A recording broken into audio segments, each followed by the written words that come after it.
going to get killed because someone doesn't want to lose face in this autocratic regime. Hey, can you take that down? And I'm like, why? And it's like, it looks like they're doing the Hitler salute. Climbing has a poverty mentality. Everyone loves to tell you how bad they're doing. I think Olympics is one of the worst things that's ever happened to the sport. Welcome to another episode of the That's Not Real Climbing podcast. I'm your host, Jenny, and I'm excited to introduce my guest for today, Eddie Fowke. Eddie is an ex-IFSC photographer who worked with them from 2014 to 2020. In this episode, we'll get his thoughts on the ethics and purpose of photojournalism, hear about the chaos behind the scenes traveling around for World Cups, and discuss ideas on how to get athletes better paid.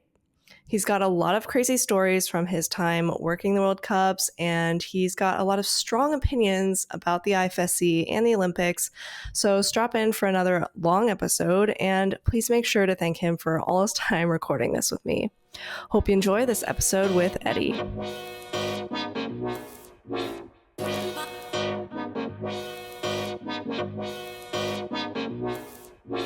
We'll just start with a very simple question of how you're doing this morning. I'm doing very well. It's what I would consider an ungodly hour, being 9 a.m., but then I'm just definitely not a morning person. I've, having worked climbing events for so long, I'm used to shooting into the evening and editing even later into the evening and getting up sort of under duress when I have to. So even now, years after that, I do prefer a more relaxed start to the day and then a more solid finish to the day. I'm not one of these people that wakes up to watch the sun come over the mountains sort of thing. I'm quite happy that it's going to do its stuff without me, and I'd rather stay snuggled in bed, especially when it's cold. Yeah, that makes sense. I met a bunch of photographers in China and Salt Lake, and they were always like kind of scrambling right after the comp to get photos out as soon as possible. So I think that was like a similar experience for you. Yeah, I mean, that's the thing that people forget is that we take so many photos during an event, and then there's obviously going to be a lag while we're waiting for the photos to go onto our editing systems, and then we have to do a selection, and then we have to get the photos just polished. Normally we don't do much editing, or I don't, but just lightly polished, and then get them out to respective sponsors. And so if you've got a final that finishes at 10, you might finish all your editing of your fast edits for your clients by 2 or 3. Oh, wow, yeah. And normally I'd do some at the venue and get them out by like 10:30, 11, like just the absolute podium photos, one of each winner, and then go back to hotel or Airbnb, wherever I'm staying, and punch a few others out. If it's the last day and there's an after party, normally I'll try and speed my process so I could also go to the after party for a while and just unwind. But then after the after party, I'd still go back and do some editing. So yeah, normally photographers are a rough looking bunch the morning after a World Cup. Yeah, it seems like a stressful job. It's like really kind of a race to just get those out as soon as possible. Well, we're kind of like the polar opposite. We're the flip side of the route setters. The route setters have all the stress before the event. We have all the stress after. And people think, it's as easy as just holding up a camera and click, click, click. And of course, it's not. Every photographer has their own style. They have their own things they're trying to capture. They have their own internal vision of how everything should look. And so you're working to achieve your goals, to make sure you have photos of all the people you require for clients. And then you sort of rush into that after the round. And, I've spoken before with podcasts and said, I'm normally there an hour before a round because I want to look at the routes. I'm probably the least capable climber that can read the hardest boulder problems because there's no way I can climb a World Cup boulder at this stage in my life. But I'd say 7 to 8 times out of 10 I can read the sequence because that's part of the job, for knowing, for positioning, for which way the climbers will be facing, for where they'll be jumping, how they'll be swinging and everything. Because you don't want to sort of stuff the first climber, especially in a final. You don't want the climber to start and you go, oh, I've just got their back. You want to be in the right position. So normally you go in before, catch a route setter if you can, but they're not always around at that time. And try and work out. It's a bit easier now, of course. When I started, qualifiers, there's a lot of people on the wall. Semis, there's a lot of people on the wall. But when I started, you used to have male and woman finals at the same time. And if you had one facing one way and one facing the other, it was always a nightmare, because you kind of had to accept that you were going to sacrifice good photos of one to get good photos of the other, and hope that you get something usable from the one that wasn't as good, but you never knew. And so it was, it's a lot easier now with one climber on the mats. It just, it changes the dynamic a bit. But also there's the thing of, you want the good angle, but one thing, so you were just at Salt Lake, and you were in China, and you would have seen quite often you get a clump of photographers. Yeah. And my goal was normally to be outside the clump, because I wanted a point of difference.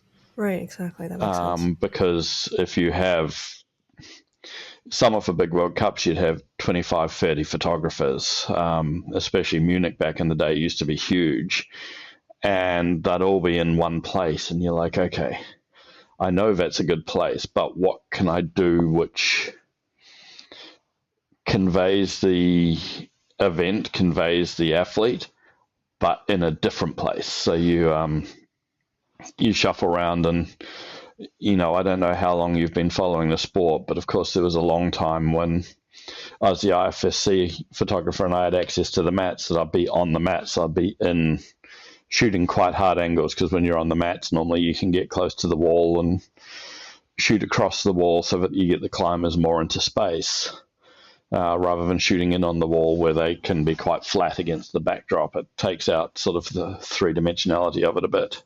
Yeah, this is actually the first interview I've done since I went to any World Cups in person. So now I have a little bit of a different perspective, which is interesting. I don't think I saw that many photographers at these events. A lot of like videographers as well, but less than 10. Okay, that's interesting, because back in the day they were very limited on videographers, because they had very strict media policies on anyone except the official video crew filming. So back in the day, it used to primarily be photographers, but of course, media was different then. Now, so much as reels and this, that, and the other. Back then, a lot more of it was literally just the stills, and of course, the stills are what's saleable for advertising or magazines or things like that. I think certain events, like I know, for instance, back in the day, USA climbing used to limit the number of photographers that were there. Like shooting USA Nationals used to be one of the trickier events to get accreditation for, even though I was well known in the scene, purely because they didn't want anyone else effectively commercially selling the photos. They just wanted to promote their own photographers, which, although I respect, it means that you only get one person's artistic vision of how the boulders should look, or a couple, depending on how many photographers they have. And of course, China generally has less photographers in general. If you were to go to a World Cup in Japan, there's a sea of photographers. And a lot of the World Cups in Europe, there's a really strong core of photographers that are at just about every World Cup. So you have, Bjorn and Sitsi and people like that who are always there and always around. And then, Marco Cost and people like that, as well as the news outlets, the Getty photographers, the people like that. And so, some of the old photos, especially of Munich, and I remember of the early days of Munich, there being, in the early days of Munich, it was Marco Cost.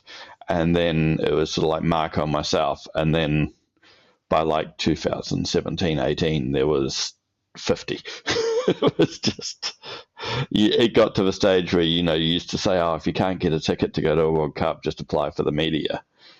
Now, thankfully, they've cracked down on that, but it was almost obscene at one stage. Like there was, athletes' friends just and stuff who couldn't get tickets just applying, and you'd see them and go, oh, what are you doing here? Oh, I'm media. And you're like, really? And have you ever held a camera? And they're like, oh, no. Okay. And you'd see people with like iPhones in the press pit, and you're like, what? Interesting. I mean, I guess that's kind of me because I'm not a photographer, so I kind of just stand there. Still trying to figure out what to do when I go, but it's tricky being a journalist. Like, I'm very good friends with Natalie Berry from UK Climbing, and she has the similar experience that when she's there, she almost feels superfluous, but she has to be there to take it all in, so she can write a first-hand account of the sensation, the feeling, the vibe of being there. Yeah, maybe I should talk to her about that.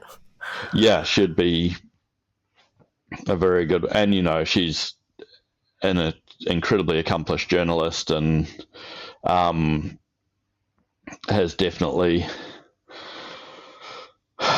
forged a place for herself in the industry. And she's also one of the few that came from the competitive background. She was a World Cup lead climber herself back in the day, and came up through juniors with Shauna and people like that. And so,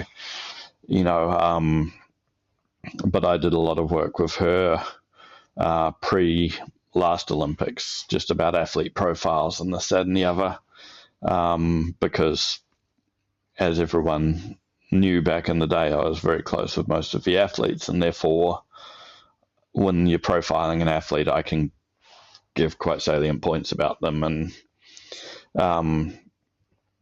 that's the thing, that when you're a photographer, there's sort of two schools of thought in sport photography. Individual sport photography, let's say here, not team sport photography, although it does apply to an extent to team sport photography.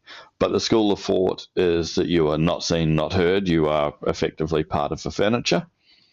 Or the other school of thought is that you are friends with the people, and therefore they are comfortable with you in their space. And so I always subscribe to the second school, because I think it's important that you're never a distraction. You're always just consistent, but that they're comfortable with you. You're never the, oh, wait, there's someone in my space person. You're always the comfortable, friendly, sort of the same as any other official. If they see a TD or a judge, generally speaking, they know who they are, and they're like, oh, it's just, Stanley or Hannes or someone like that. And I just, and because we're I wouldn't say smaller sport, but we're quite a tight knit sport, that was a good way to exist. Yeah, that makes sense. And going a little bit into your own background, you mentioned that Natalie was like one of the people who used to be in the comp scene personally as well, doing actual competing. I think you were also doing some like climbing competitions prior to photography, right? Yeah, absolutely. So the only difference was I was a generation or a couple of generations before, and I was nowhere near as good. So, well, you did say that you like qualified for some World Cups, right? Exactly. So I was a good domestic level competitor, and back in New Zealand, they used to have a pretty stringent rule that you had to be top 3 ranked in the country to represent at World Cups. And so from sort of 99 till 2003, I was in position to go to the World Cups. But 99, I didn't have enough money. 2000, wasn't happy with my climbing. I felt like I needed more progression. 2001, I thought, okay, I'm on the cusp. I'm going to go to some World Cups next year. 2002, I blew my knee up. Yeah. And how did that happen? Was it through climbing or? Stupid drop knee. Oh, wow. So just, looking at too many photos of Francois Legrand and doing the big French drop knees that were all the rage back then. And I was training on a bouldering wall and twisted right into a move and had just all the weight driving down through my left knee, and it just went. It was like everyone in the gym where I was heard it. It sounded like a gun going off, and it was just my posterior cruciate ligament exploded. And I sort of struggled on through 2003, but knew that I wasn't what I had been. I couldn't do a bunch of movements because of my knee. And at that stage, the surgeon said, only operate if it becomes unstable. So I didn't get it operated on because posterior cruciate ligament's a bit of a different injury to anterior cruciate ligament, of course. Anterior, you have to have the op, but posterior, they like not to operate if they can. And then, 2004, I dropped out of the sport because I couldn't climb as well as I used to. So I was pretty demoralized. So I actually moved to Australia for climbing beginning of 2004. And the first 6 months kind of went okay. But I was already on the decline. And then I just hung my shoes up for about 5 years. Got very heavily into photography in that time, because amazing thing about being a climber is when you stop climbing, you get disposable income. I guess that's true. Because when you're a climber, you put all your money into the climbing. And so I got into photography, started doing a lot of motorsport photography. I wouldn't say traveled all over the world, but traveled up into Southeast Asia, went to the Singapore Grand Prix a couple of times, went to the Malaysian Grand Prix in Sepang a couple of times. Loved doing that. But it was just a hobby at that stage of life. I had a corporate job. I was wearing a suit. I was, another bland middle management person in another huge Fortune 500 company, just pretending that I was important and effectively doing nothing. When you look back at it, you're like, wow, there's not much to it. But then 2009, I still followed climbing, which was hard to do back in the day because there's very little content around, especially competitions. It was, and I've always been an avid fan of competitions, but there was very little content around competitions in the general media, in the English-speaking media at least. Well, you kind of have to create it then. Well, that's almost what happened. And I started climbing again in 2009 because one day I looked in the mirror and just went, I don't want to be this person. I'm going to be middle-aged and fat, and it has been. So I sort of sucked it up and went, I'll never climb as hard again, but I'll still get pleasure. And sort of became part of the Sydney scene in Australia, bouldering outside there a lot. And everyone's like, oh, you had a knee injury. Why did you boulder, not roots? Isn't roots easier on the knee? And the answer is, if you're 70 feet up a route and you get to a move you can't do, there's a whole lot of kerfuffle stripping the route back down. If you're on a boulder problem and you get to a move you can't do, you just jump off and go to the next boulder problem. But yeah, so I sort of got back into the scene there, started taking photos, was lucky enough to take a lot of photos with Nale Hukatuval and Dave Graham, Ian Dorey, Paul Robinson, Daniel Woods, people like that, Carlo Traversi, because they were all going to the Grampians a lot at that stage. And people were going, oh, you should sell your photos. And I'm like, there's no money in climbing photography. Why would I do that? But then Rock and Ice bought a bunch of my photos. So apparently there was some money. And then 2013, my friend James Casey said, I'm doing 4 World Cups in Europe at the start of the season. Did I want to join? And I've never been to Europe at that stage. So I said, yeah, you know what? I do want to join. And I took 2 months off work and flew across to Europe on a wing and a prayer. Basically, one of the Australian magazines, very good Australian magazine called Vertical Life, got me to go as their photographer so that I could take photos for them of James. And so I got media accreditations, and I turned up and there was virtually no media anyway. I was like, oh, wow, this is, back then, Heiko Wilhelm was the official IFSC photographer, even though he was the Austrian coach, because there was just no real other photographer going to the events, which was great if you're Austrian and not great if you're from, let's not even say another top-rate country, because he always made a lot of effort to get a lot of good photos. But if you were further down the start list, chances are he was back with his own athletes by then. And yeah, so that was a sort of baptism by fire. And I got there and I just loved it. And if I look back, the first World Cup I ever went to was Millau in France, which is down sort of in the south. And it was a Boulder World Cup. And I hadn't met any of these famous climbers. And James already knew a lot of them because he'd been overseas before. And so I'm in a French shop buying a SIM card so that I could have data. And Alex Puccio walks in and goes, oh, are you Eddie? And I'm like, yeah, like just going, oh my goodness, it's Alex Puccio.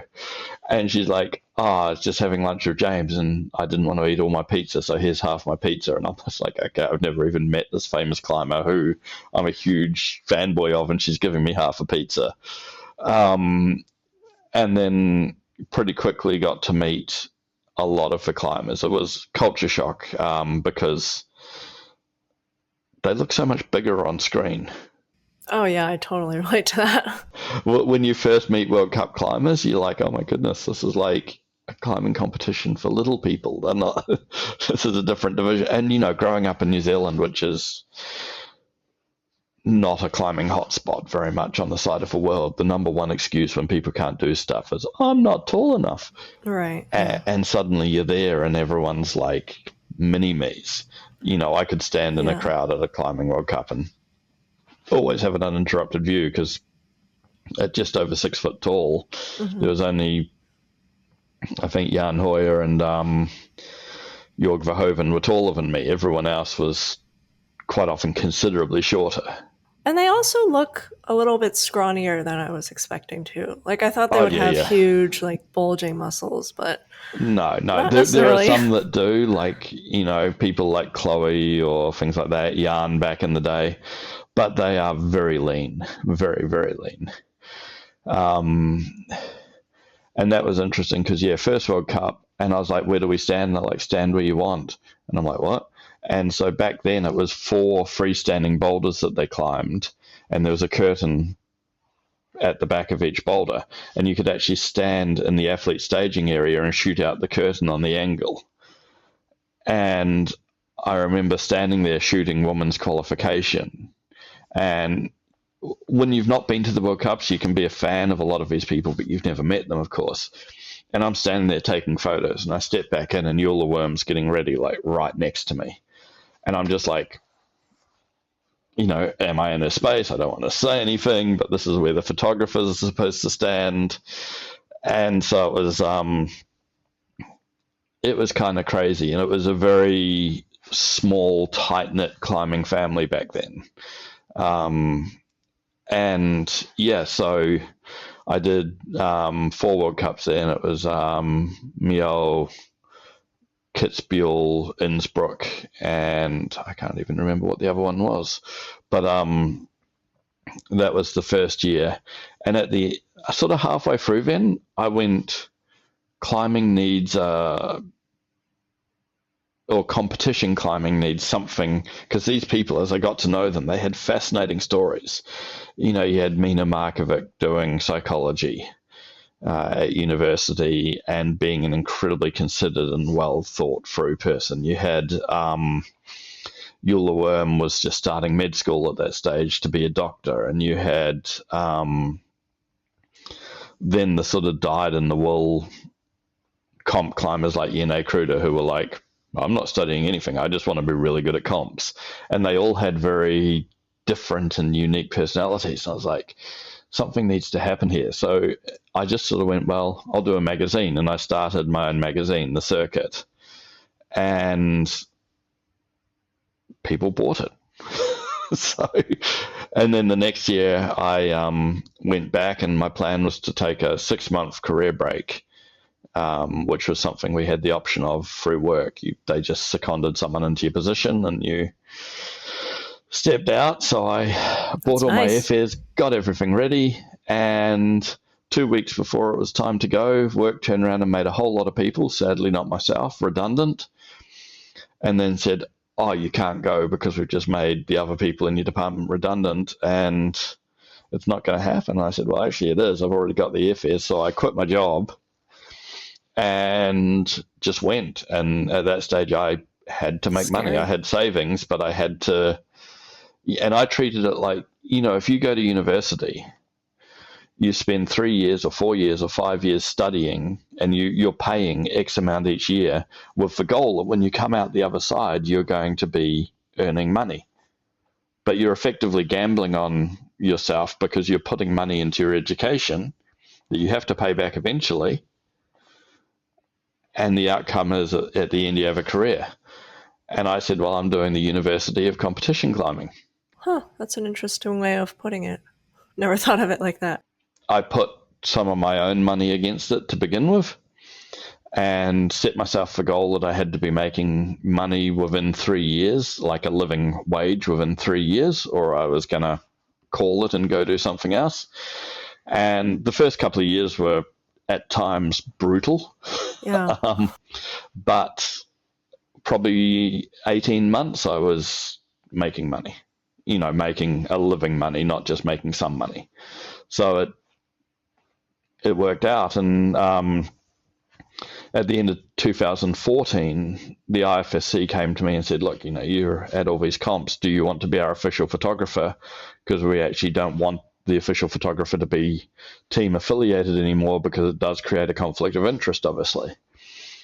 And I said, well, what's in it for me? And what's in it for me wasn't much, but it was improved access, and that was enough to go, well, okay, the improved access actually gives me an angle that the other guys don't have. So, yeah, I went and I actually stopped doing the magazine because I was just too busy. So I only ever did 2 issues of that, and then got too busy, got myself a bunch of clients, and just, as you can see by the wall behind me, did quite a few World Cups. And that's not even all. Well, that's pretty much all of them. But of course, some of those are season passes, so some of those count for a whole year. But then there's also studio block passes, quiff passes, other events, deepwater solo events, all sorts of different. I used to keep a spreadsheet of all the World Cups I've attended and all the events I've attended, and I think it's about 150 international events I shot. Wow. So it was, a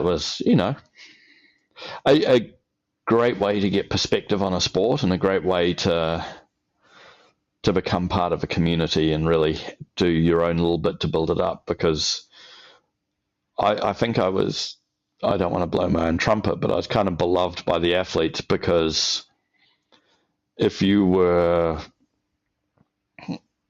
Sota Amagasa, I was going to be taking photos of you.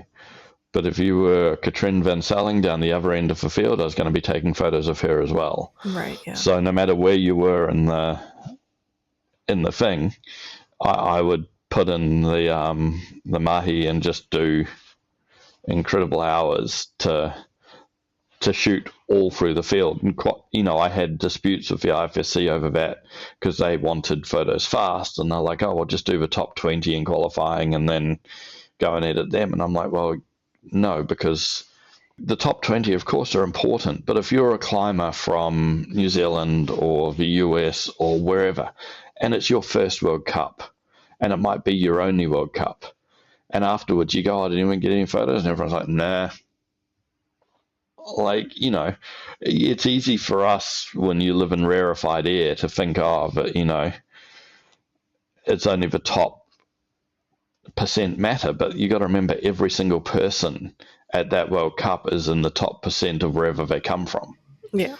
Even if the Pakistani dude that's struggling to get up the speed wall they've made it all the way from Pakistan to get up that speed wall. That's an achievement in itself, and they deserve the recognition at some level. They deserve the same treatment, giving of time and treatment as, a Yanya or a Tamoa. So I think that very quickly sort of got me on side with a lot of the climbers, and then I sort of became, because I'm a generation older than the climbers, I became sort of the unofficial driver dash fixer dash organizer for Team Other Guys. And that was a big part of it as well, because Team Other Guys was never a real team. Team Other Guys was the nickname we used to give to the people that were from federations that were too small to have a coordinated effort going to each World Cup. So to be the one or two climbers doing it on their own back from this country, that country. And, for instance, it might be going to Meiringen. I might have a car full of Swedes and Israelis and a couple of Australians or something. And I would have booked an Airbnb, and because it was easier to pool the resources. And a lot of the athletes are under 25, and so rental cars and accommodation and that can be more challenging. Yeah, and we'll get into those athlete stories in a bit, but yeah, that was like quite a journey just for yourself. And so going back to just like when you signed on to IFSC, I didn't really realize this before, but a lot of people who do work for IFSC are just freelance and getting paid doing one-off gigs. Did you have like a regular contract with them, or were you still like a freelance? So I was a contractor, but I was contracted annually. Okay. So I was contracted to do all the World Cups for X amount of money. And it was a year-to-year rolling contract. But so the same as like Obsessed Media or people like that. So I was never part of the IFSC. I was always a contractor to the IFSC. And basically spent half of my life butting heads with them, because although there's a lot of well-meaning people there, I think anytime you work with an organization, they can have a different perspective, and sometimes you need to actually sit there and have dialogue with them and go, well, this is why this is important, this is why that's important. There was a number of comps that they wouldn't assign me to that I'd just show up to, because for me it felt important for the athletes to be there, and it was almost like an afterthought for the IFSC. And then they're like, oh good, you're here, well can you take photos? It's like, well, that's what I'm here for. Well, like, why weren't you contracted for those to begin with? They were just kind of oversights. Like, when we had Youth Olympics in 2018, you'd think it would be a huge deal because it was our first Olympic appearance down in Buenos Aires. And they hired a videographer to do like a highlights video, but they didn't look at anyone doing photos. Same with World Games in 2017. And so for both of those, I got my own accreditation and then said, well, what are you doing about these comps? And they said, oh, we haven't thought of those. Can you come? And I'm like, yeah, I can come because I got my own. I've already done all the legwork and got everything ready, and I'd just step in. And so in the end, they always used me, but I was doing those because I was contracted to do World Cups and World Champs, and anything that wasn't a World Cup or World Champs, anything that was effectively run by a different body to the IFSC, for a long time, they sort of just assumed, well, I guess there'll be photographers there. And the problem with that is you might only have non-climbing photographers, and they might be good or they might be absolutely terrible. You don't know until you see it. And, I've been lucky enough that most of those occasions worked with really good people, like the other photographers on the ground. Because if you're a photographer, you tend to look at other people's work to go, okay, I'm going in to do this sport or whatever it is. Where do people normally stand? What's in that, I wouldn't say we're copycats, but we take inspiration from each other, because you don't want to go to a sport and learn the ropes and then look at your photos and go, oh, wow, they're all ass shots. Yeah. And so I'd turn up at a lot of these events, and a lot of the local photographers or the other sport photographers would be, oh my goodness, can you tell us what you know and how do we do these shots well and stuff? And it's always very sharing and friendly in those environments because everyone wants a good end product. So being a photographer is incredibly competitive. It's like a sport in itself, but you all want each other to do okay. You want to be the best, but you want each other to do okay. And I'd had experience of that in motorsport and in athletics and things like that prior to climbing. So I was familiar with it, back in the day, shooting Speedway GP in Auckland, which is the motorbikes on dirt. And there was one photographer booth and all the accredited photographers were there. And I went in at the start and sat down, started chatting to them, and I wasn't accredited. And then we're taking photos of the races, and about halfway through, security turned up and said, oh, you don't have a vest on, you can't be here. And the other photographers all said, oh no, he's one of us, he's just left his vest on the other side of the track. And the guy's like, nice. Oh, well, next time make sure you wear your vest. And so it's like, there was always a pretty friendly and dynamic around photographers, and same with things like Sydney Track Classic, taking photos of athletics, where you had people like Asafa Powell and that running, and photographers can tell a hobbyist from a professional, and if you're a professional, they tend to help out. Even if you're a hobbyist, they'll help out, but they're probably a bit more limited in the time they'll give you. But it's it's a art in itself and a challenge in itself, and we had a lot of fun. I shouldn't use the royal we because it's just me, but had a lot of fun, learning the ropes and learning the dynamics, and some places are territorial. That was always interesting. When I first went to World Cups, I almost got in a fight the first year I was in Slovenia, Log Dragomir, because the Slovenian security would only let local photographers into the good area, wouldn't let the foreign photographers into the good area. And I said, well, no, if they can go there, I can go there. And the guy said, well, no, you're not from Slovenia. And I said, I don't care where I'm from. This is for the international audience. And I went to go through, and he blocked me, and I didn't appreciate that, and just went, if you put your hand on me again, there's going to be issues. And the technical delegate at the time, legendary guy called Graham Alderson, he was just, if you ever want to interview anyone, Graham is the man. I mean, he was the judge at the first ever World Cup and was then technical delegate for years, right up until the Olympics, basically, and has more experience as technical delegate than anyone. And he saw me squaring up this guy and ran over and was like, what are you doing? What are you doing? And I was like, he's not going to tell me that. And he's like, yeah, please don't start a fight. I'm like, okay. So did you manage to get in, or? Yeah. They had a quiet word to the security guy and said, your job is to stop non-people getting in, non-official people getting in, not official people getting in. And, don't look at the ethnicity, look at the badge. So there was always things like that. The first couple of years it was a bit more cowboy-esque. In the first couple of years, it was really, some of those early World Cups. Azerbaijan, we just passed the 10-year anniversary of, and I don't know if you saw, Udo Neumann was doing a bunch of stories about, as was I, the most bonkers World Cup of all time. I've never seen so much corruption. I've never seen just so much plain bonkersness, because we all flew from the World Cup in China straight to Azerbaijan because you weren't going to fly back to Europe. And so we got there on like the Tuesday, and the World Cup was like Saturday, Sunday.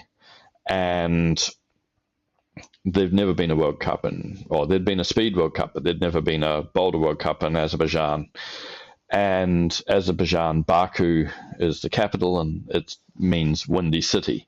And the venue was out on this peninsula over the Caspian Sea and was super windy. And so they had a roof over the venue, but the roof was buckling from the wind, so they had to take the roof down. So then you had, again, it was 4 freestanding boulders, but they were exposed to the sun. So you're in a desert, incredibly windy, climbing boulders in the sun. And they had just bought the most expensive holds they could see online for the World Cup, because they had no idea what was what.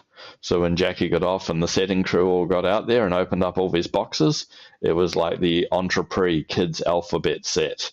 Oh, really? So jungle gyms and stuff. So they were sending out a desperate message to all the climbers that hadn't got there yet to fill any spare space in their bags with holds from their gyms. And when they got to the World Cup, take them to the route setters so that the route setters could run in and change the climbs and put real holds on. So you had, Killian Fischhuber flies over with half his luggage full of spare holds from the old wall in Innsbruck. And then they said to Jackie, okay, it's really important because we're in direct sun. If you can set the women's boulders in the shade in the morning and the men's boulders in the shade in the afternoon. So Jackie does just that. And then they swap the order. So women are in the sun in the afternoon and men are in the sun in the morning. And they had all the prize money, like $10,000 US dollars, sitting in a case. Except it's just cash. Except Strange. It did disappear and no one got paid. Seriously? So it took the IFSC literal years to reclaim the money from them because they effectively tried to do a runner without paying anyone. And in the days leading up to the World Cup, all of us in the hotel, they'd come knocking on our door every morning and they'd take us and put us in these complimentary tour buses to do complimentary tours. And they were all logoed up buses. And you're in this bus going out to... we went out to see these petroglyphs about 2 hours out of Baku. And there's checkpoints on the road, and you get to the checkpoint and you got minders, and they call the Minister of Sport or whatever and pass the phone to the police guy and the thing, and the Minister of Sport says, yes, he's allowed to go through, and then pass the phone back and we can go through the next checkpoint. So it felt very sort of behind the Iron Curtain-esque. And we got out to these petroglyphs, and it was beautiful. It looked like Waco tanks or Rocklands or something. You just wanted to go climbing there. But we weren't allowed to climb there, of course, because it was petroglyphs. Yeah. But what they didn't mention is that to make it easy for tourists, they'd already picked up all the rocks with petroglyphs and put them together. So, and then coming back, we got back to the minibus. There was the driver, then myself, then Udo Neumann in the front, and then all the athletes. So Alex Puccio, Jan Hoyer, basically half the world's top climbers in the back of this minibus. And the driver was stinking drunk. And he was falling asleep at the wheel. And we'd be going along, and I'd have to grab the wheel to keep us on the road because he'd start to veer off the road. And we were shouting at the minders, I can drive, let me drive. And they're like, oh, no, you can't drive because if you drive, he loses face, and that's very bad for him. Oh, wow. And so he stopped the bus and poured a bottle of water over his head to sober himself up, and then just drove the rest of the way back in. And we're all going to die. It's terrifying. And this is like most of the best climbers in the world, and, best competition climbers at that stage in the world. And we're all like, we're going to get killed because someone doesn't want to lose face in this autocratic regime. And so the whole thing was crazy. And at the end, we went down to pay, and they wanted 25 euros a day for the complimentary activities that they'd made us go on. And because most of the teams pay by team credit card, the credit card surcharge was 18%. Oof. And a lot of the teams said, well, we're not paying. That's a rip-off. And they said, well, we'll call the airport and you won't leave the country. Yikes. So they basically ransomed the climbers to... so you guys just paid it? Yeah, of course. What can you do? But so that was sort of like the Wild West days of earlier World Cups, and it was very different to how polished they are now. So we never went back to Azerbaijan? Oh, no. Okay. That was very much... Okay, so complete other story. So we're sitting on the plane to Azerbaijan, and if you've looked at my photos recently, you'll see a photo of this James Casey standing there in a red t-shirt and everyone else being in black business suits. They're all these hardened Central Asian steppe businessmen coming out of China back to Azerbaijan, and they don't see many blonde girls.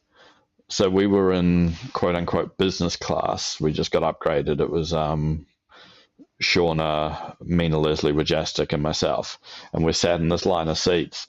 And these guys are coming up, and they're just staring at the blonde girls, just like they're on display in a zoo, just walking up, standing in the aisle, just no shame, and just staring at them. And then one of the guys effectively tries to buy Mina, says, I'll give you X amount of money, come live with me and be my wife. Oh, wow, that's so scary.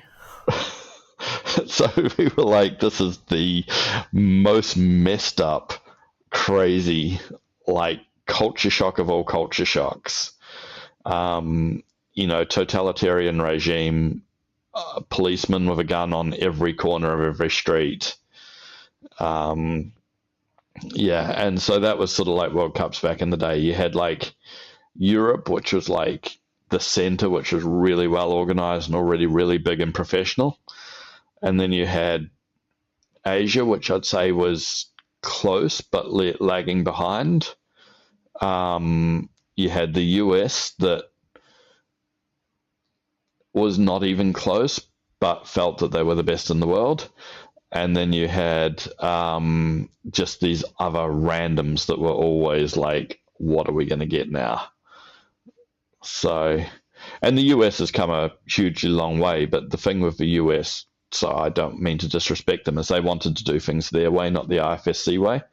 So there was always sort of a clash of cultures when the World Cup got to US, because like, well, no, this is how we do it. And it's like, sigh.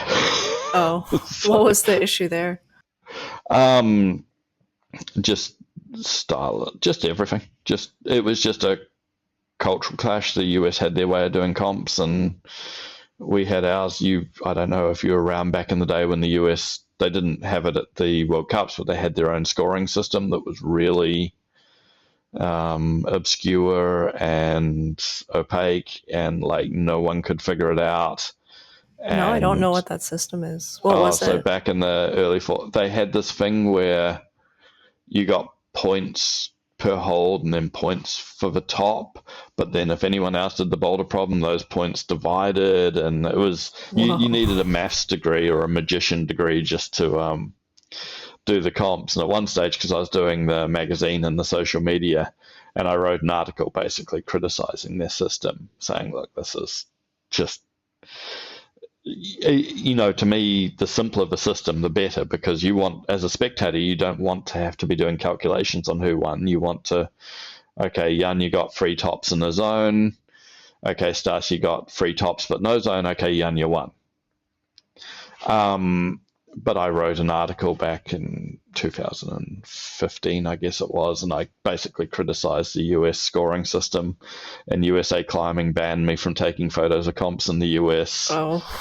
Until I had like a long meeting with them and had to apologize. And, I didn't want to get banned. I was just saying I didn't agree with your system. And I have a lot of respect for what those guys did for the sport, but I do think they fixated on a system that wasn't preparing their athletes for international competition, because when you do a really crazy system and you'd see it, then they'd turn up to World Cups and they'd do badly because they weren't thinking, right, I just need to get the zone. Okay, I just need to get the top. Okay, there's tactics that come into a World Cup, and definitely those tactics were different under their system too. So when the World Cups came to the US, it would have to be the US system with like the... No. When the World Cups came, they were always the World Cup system, because, none of us are good enough at math to do the American system. So it was always, the IFSC system, which in itself has changed obviously massively over the last decade and a bit, 15 years, whatever. We used to have 4+, then we went to 4 flat. We used to have tops meaning everything and zones not, and then zones got more important. Now they have the Olympic system with numbers. There's all sorts of modifications to the scoring and to the actual format that have happened over 15 years, and I don't agree with all of them. I agree with some of them, but I see what they're trying to do to speed up the sport and make it more understandable to a casual viewer, which I think is important. But I think the flip side is you need to respect the intelligence of the viewers, and that if you explain something to them, they will figure it out. Do you think like the current system is pretty decent then in terms of understanding and simplicity? Yeah, for the most part. I have some issues around tops and zones, but that's just a personal thing. Okay. In that, so say you have a final and two of the boulders are doable and two of the boulders are really crazy, not really doable. And so say you had someone comes out and flashes the two doable boulders, but then it's a desperate dyno on the other two and they don't get zoned. And then you get someone that comes out and they take 10 attempts to get to the top on the two boulders, but they're good at jumping, so they fluke a zone on the other one, and suddenly they win because of one move. I prefer that. I preferred it when they used to score number of tops, attempt to top, and then zones and attempts to zone as a tiebreaker, not number of tops, then number of zones, then attempts, then. And for me, that was the system I preferred, but that's just me. I was also, always have been, always will be, a huge advocate of 4+. I much prefer 4+ to 4 minutes, because I hate seeing athletes walk off the clock with time on the clock, walk off the mats with time on the clock. There used to be something about that, a 4+ round, because 4+ basically meant that you had 4 minutes to do the boulder, but if you were off the ground when your 4 minutes finished, your attempt only ended when you hit the ground. Yeah, I thought that was fun.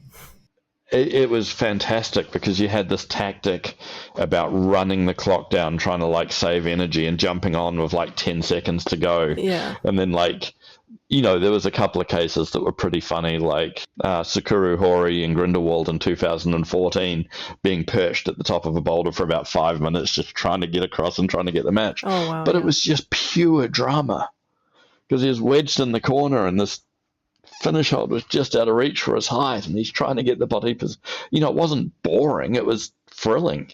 And you had Melissa Leneve in the World Cup that was Petra's only World Cup win, and she got into this dihedral and was just camped there trying to get something back one move before the top, and the crowd, all three of us were going wild, and then she fell still going for the top, and so that was amazing. You had I've got this great photo of Margot Hayes at this comp in the US. This second hold on the comp was this huge volume, and Margot jumped on and then just lay over the volume like a rag doll and just right on her stomach and just lay there for about 4 minutes recovering.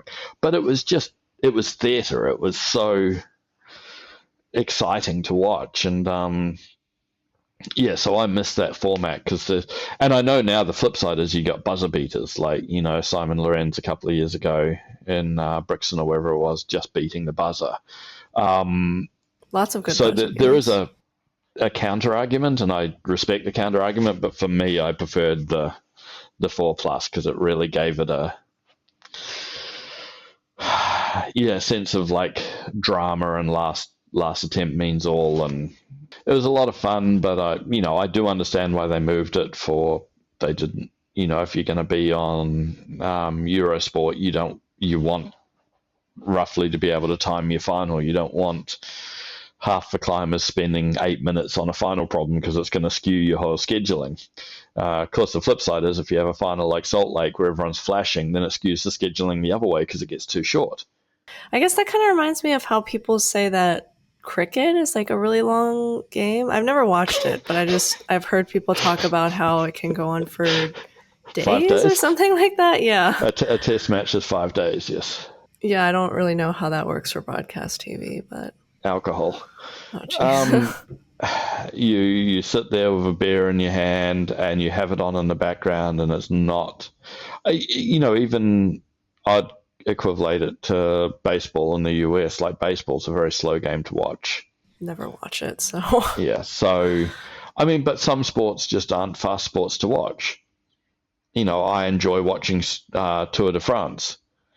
Absolutely love watching Tour de France, but guess what? Tour de France is slow to watch because they're in the saddle 6 hours every day. But if you're watching with a good commentator, it's still fascinating and this is where commentary is king, because a good commentator can carry over the slow things. But yeah, I absolutely love some sports that are actually very slow to watch. I'll sit down and watch a 6-hour motor race or a 24-hour motor race. Not the whole thing. I will go to sleep in the middle, but I'll have it on the background all day while I'm up doing something and just follow what happens. It's not every sport needs to be rushed. And I think the difference between 4 and 4 plus was so small that they could have quite comfortably done 4 plus. A golf tournament. How long is a golf tournament? 3 days? You don't know because you don't watch golf. Yeah, I don't watch it. But still, and the thing is, if you got good, how long's an American football game? 4 hours? Yeah. And about 2 minutes of action. So it's... There's something about football that I do enjoy. I can't really describe why. I love watching football, but I love watching football because it's like... It's just the distilled essence of American sport. It's all bravado and heroism and tactics, and it's kind of, you get these huge behemoths whose whole existence is to run out on the field, crash into each other, and then waddle off the field slightly slower and rest for 10 minutes. Like, it's actually a bonkers sport. I guess so. So it's like you get, it's a ball sport where so many people's job is to never even touch the ball. Yeah. Compare that to soccer or rugby or something like that.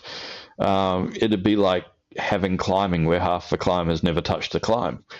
It doesn't make sense.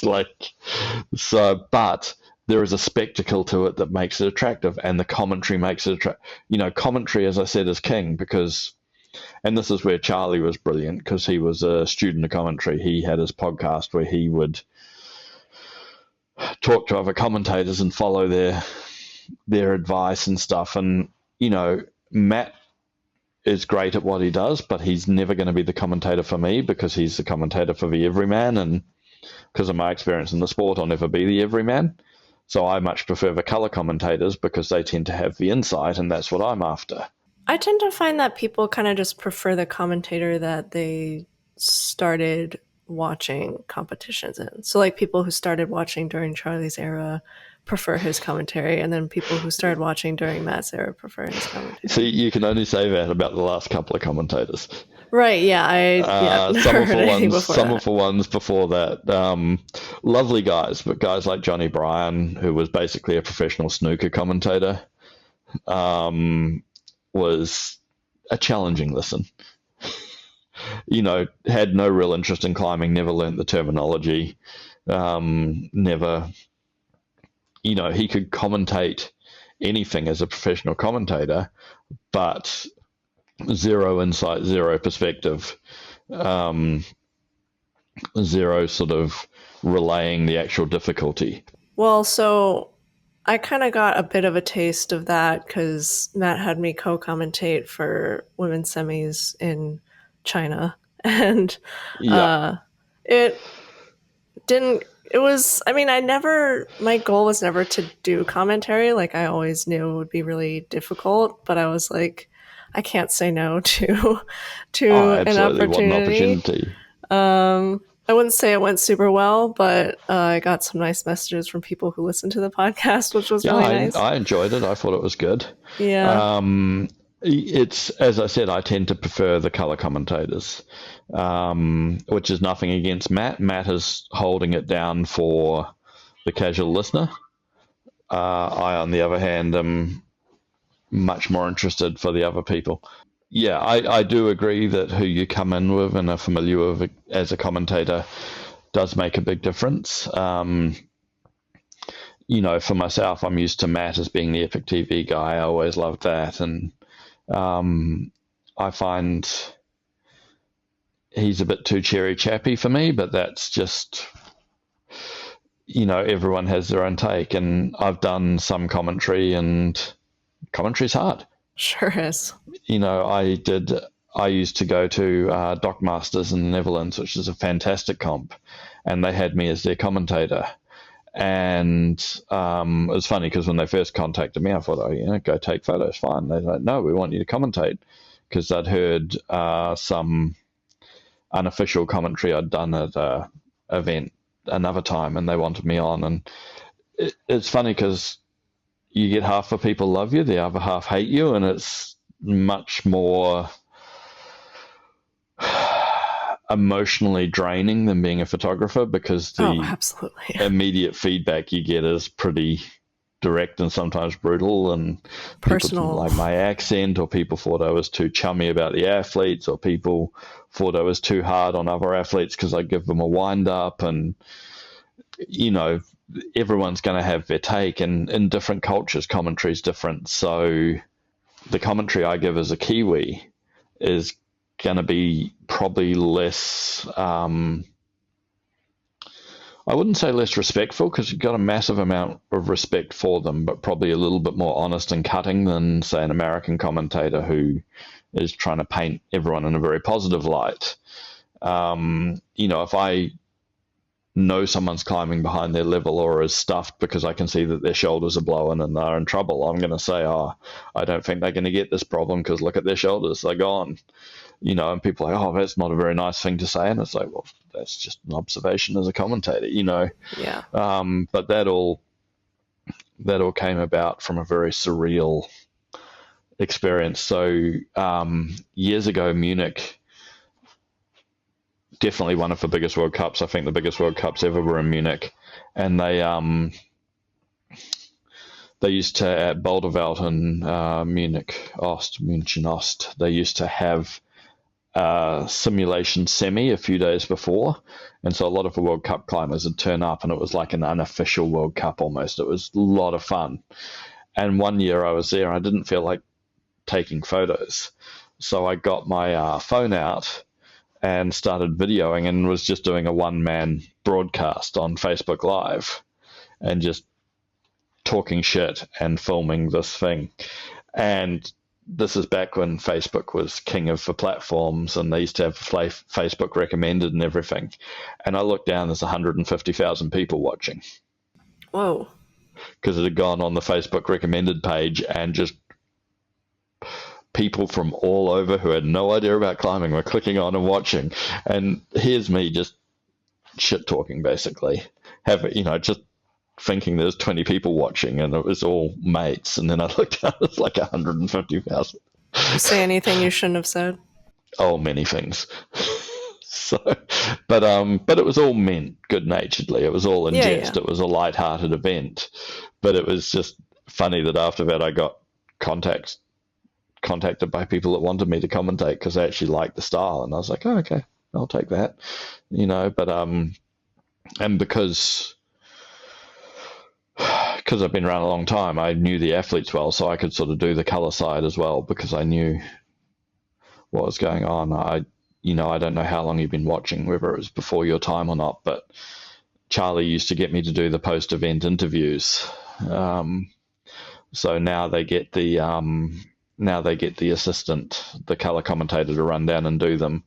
But back in the day, Charlie wasn't really able to leave the booth, and he didn't want to leave the color commentator in the booth to talk on their own for 5 minutes where I went to wrangle the athletes. And I was always at the front because I'm taking photos and then I'm standing around waiting for the podium.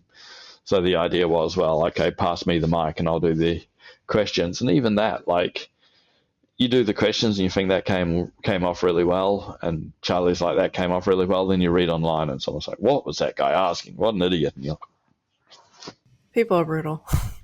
Yeah. People have like zero empathy if they think that the person's not going to have any form of rejoinder. And sadly, I sometimes had a form of rejoinder because I'd definitely hit people up if I knew who they were and say, dude, what the hell? You try it, it's not that easy. Yeah. So, but it was, look, it was a blast. What can you say? The whole thing, I spent nearly a decade in the sport until COVID killed it, and it was a blast. Yeah, so going back to photography, since I still had a couple of questions about that, I think you had also mentioned that you think there are too many photographers nowadays at comps. How many do you think is too many, and like what were some of the issues that come with that? Well, that's a tricky one to answer without offending people. But to be honest, I think if the answer is correct, that people shouldn't be offended. See, the challenge here is that I think photographers need to be able to earn a living taking photos. That's why you're a photographer. If you have too many people taking photos, you split the pie into too many pieces, and therefore people can't actually survive doing it. So you end up crushing the full-time photographers and being left with a bunch of hobbyists. So I think that they have to limit it to the extent that the professionals can be professional. If they have, say at any given World Cup, say there's $20,000, 20,000 euros, whatever, in photographic sales to be made, and then they put 50 photographers in, then if they're all trying to sell their photos, that devalues all the photos, like, because any given photographer might be getting $500. But if you have half a dozen photographers, then that half a dozen photographers can make enough money that they can go to the next event and keep taking photos.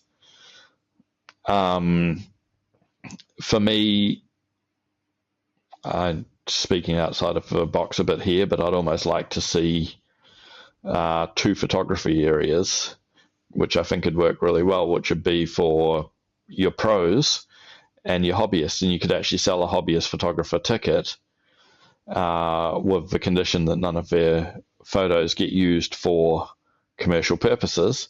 But if they're an enthusiastic photographer, because a lot of people love taking photos of climbing, it is a passion of theirs. And you say, well, look, you're welcome to, as long as you sign this saying that you're not going to sell them, and you're going to have this area which isn't quite as good as the main photographer's area, but you'll have, because as I said, for a while you had every Tom, Dick, and Harry was using a press pass just to get into the comps. Sure. Yeah, that seems a bit extreme. And, that was sort of like the overkill of it. Whereas some World Cups you go to, there's still very few photographers. So I don't think you want to over-regulate and push out the photographers where you want them. Mm-hmm. So it's a case of balancing. And I would say, if you had at the bigger events like Innsbruck or Chamonix or wherever, if you had two photographer areas and you had your established pros, and then you had a hobbyist, and those hobbyists might want to be pros, but so it gives them a way to learn the trade, because you don't want to be elitist and just cut people off, but you want to you don't also want to screw your professionals. So it's one of those things. As I said, photography is competitive. We're all trying to get pieces of the same pie, and the pie generally isn't that big. And if you get more people trying to get pieces of that pie, then the amount of pie goes down for everyone, because there's always going to be that person or those people that undermine it because they're trying to get into the industry. So they think, well, if I lower my price or give away photos even just to get the prestige, then I'll get in. But they're actually damaging the sport, because what they're doing is they're devaluing the people that set a value on their work. Yeah, that makes sense. And well, so you got like some special privileges as like the official IFSC photographer, because for example, like for lead, you get to shoot from other areas of the wall or like the top of the wall or something like that. Never really the top of a wall. Not since the old days in Briançon. That used to be wonderful. Now, Jan Vert uses a remote camera occasionally, which is good. I used to do that occasionally in speed, but that was the only time.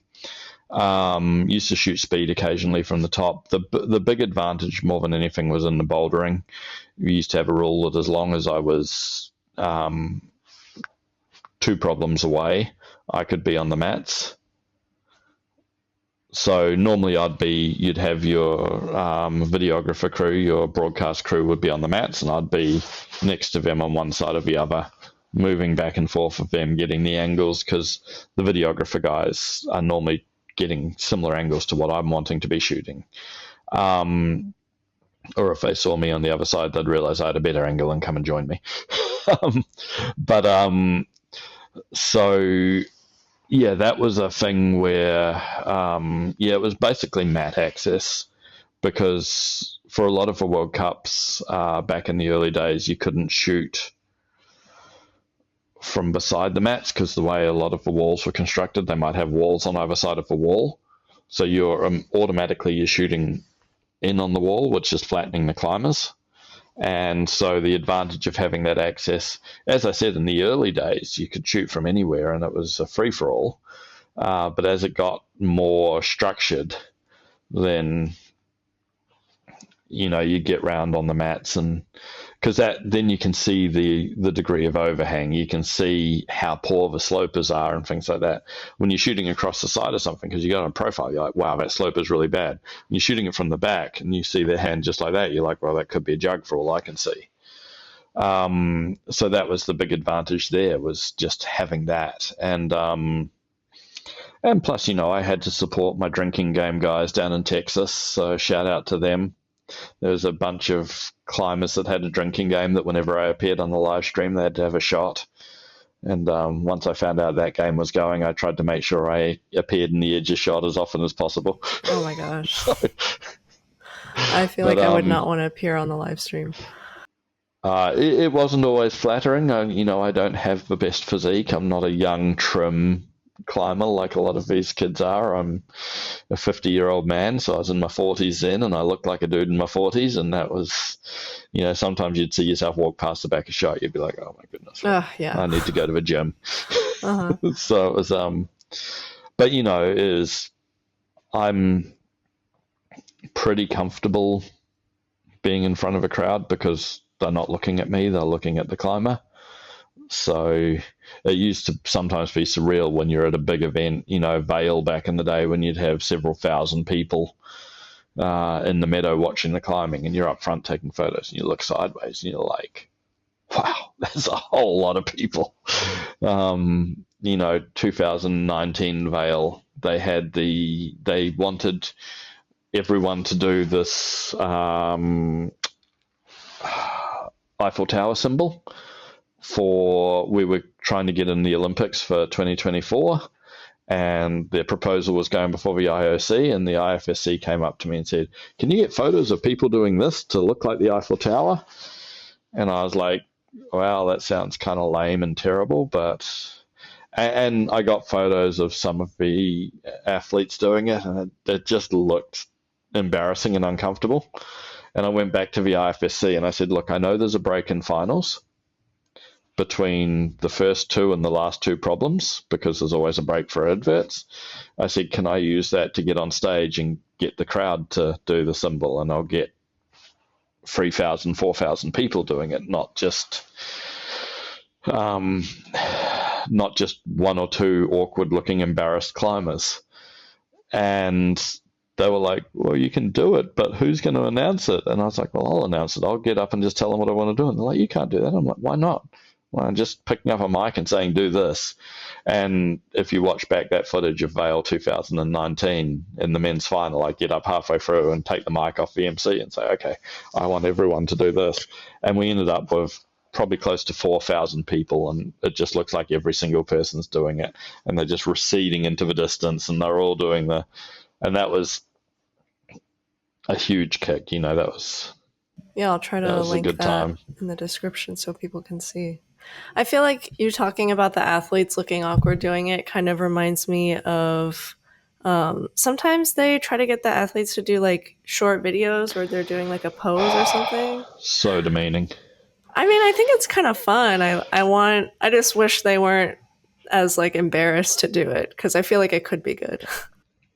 I think the thing is, when they've started doing it, the athletes didn't really know what they were going to be used for or done, and so you ended up with like a Kia with a banana on her head for a season or something. You end up with some stupid ones in the early days, because the athletes were just playing around. They had no concept of what they were being asked to do. They thought it was just like now do something funny for us.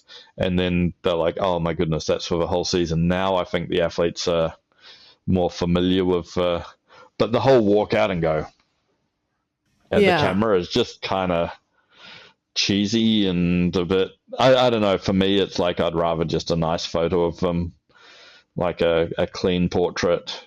They don't do that anymore, do they? It stood out to me when they did it for like Burn World Champs. They shot like a quick I don't know, few second thing for each climber, and it was funny. Yeah, it's I can't remember it being regularly anymore, so maybe they have stopped it on the whole, but it used to be this annoying thing, because I'd do it at the first World Cup of the year, and I'd try and get like every athlete to do it, and I'd take a portrait of every athlete that was there as well. Then you turn up at the next World Cup, and then another part of the world, there's a whole different set of athletes, and you're like, oh, right, this whole thing again, not the easiest process. And, for me, taking portraits of athletes used to be, because they used to say, take portraits of the athletes. I go, okay, but there's a lot of athletes. Oh, well, we only want portraits of the top 10. Mm-hmm. I'm like, okay, but what happens when someone who's not in the top 10 makes finals? Oh, well, then you just get a portrait of them.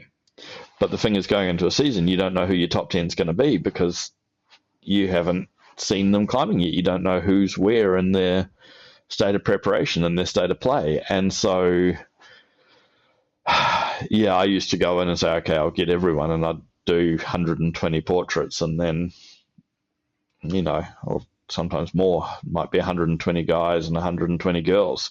Yeah. And then you're like, okay, that's my next couple of months done editing, because you had to cut the backgrounds out, and that was on top of your usual work. And then you look on the IFSC website, and they got all the portraits up next to the wrong athlete, and used to be an adventure and chaos. It was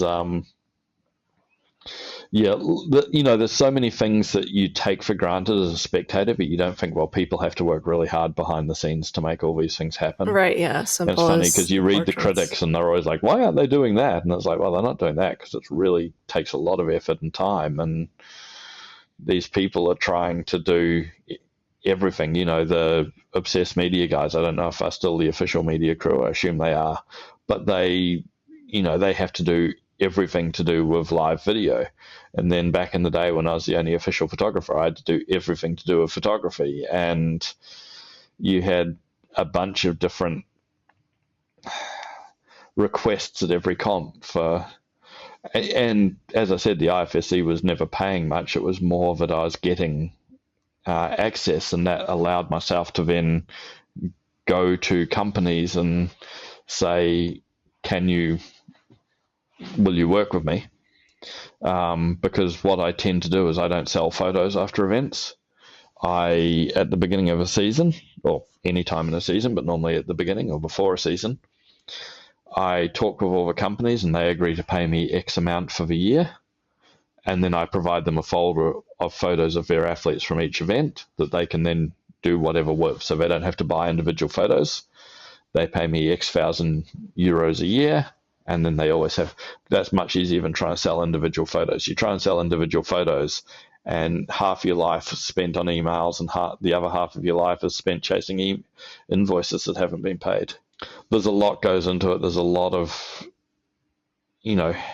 having all your batteries charged, having all your SD cards empty, having enough, over all those events, not including the photos I deleted, because I deleted ones that weren't good. I ended up with more than 600,000 photos. So that's in my Keeper pile. More than 500,000 photos in my Keeper pile. But the great thing about that is someone goes, I want a photo of Yanya from 2015. I'm like, here you go. I want a photo of Oriane from 2019. Here you go. You've got the whole history of an athlete. So as they evolve and develop, you might want to do a historical piece on them. And you're like, well, yeah, okay, I've got that. I used to be big on shooting youth worlds and youth comps where I could as well, because I'm like, well, that's the next generation of World Cup climbers, and having that whole track. And it's funny when you work with youth, because you can tell your enormous natural talents, but you can also tell you're absolutely hungry athletes that may not be as naturally talented, but will succeed because they're just bloody minded and want nothing more than to be the best. And you can tell they're really talented, but they're not going to last because, yikes, they're distracted by shiny things, athletes as well. And that's always a real shame. And you want to sit down with some of them and have a talk and say, you're enormously talented.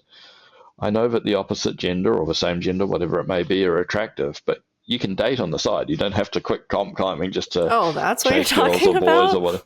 Oh yeah, because these are teenagers. And to be a professional athlete, you sacrifice being a teenager. You sacrifice being a normal developing person because, we're going to a party tonight. Well, I can't because I've got training tomorrow morning, or I can't because I've got training this afternoon. And you've got to make life choices that aren't the same as any other teenager. And, I've coached as well for a long time, and I've lost kids that I coached to being teenagers.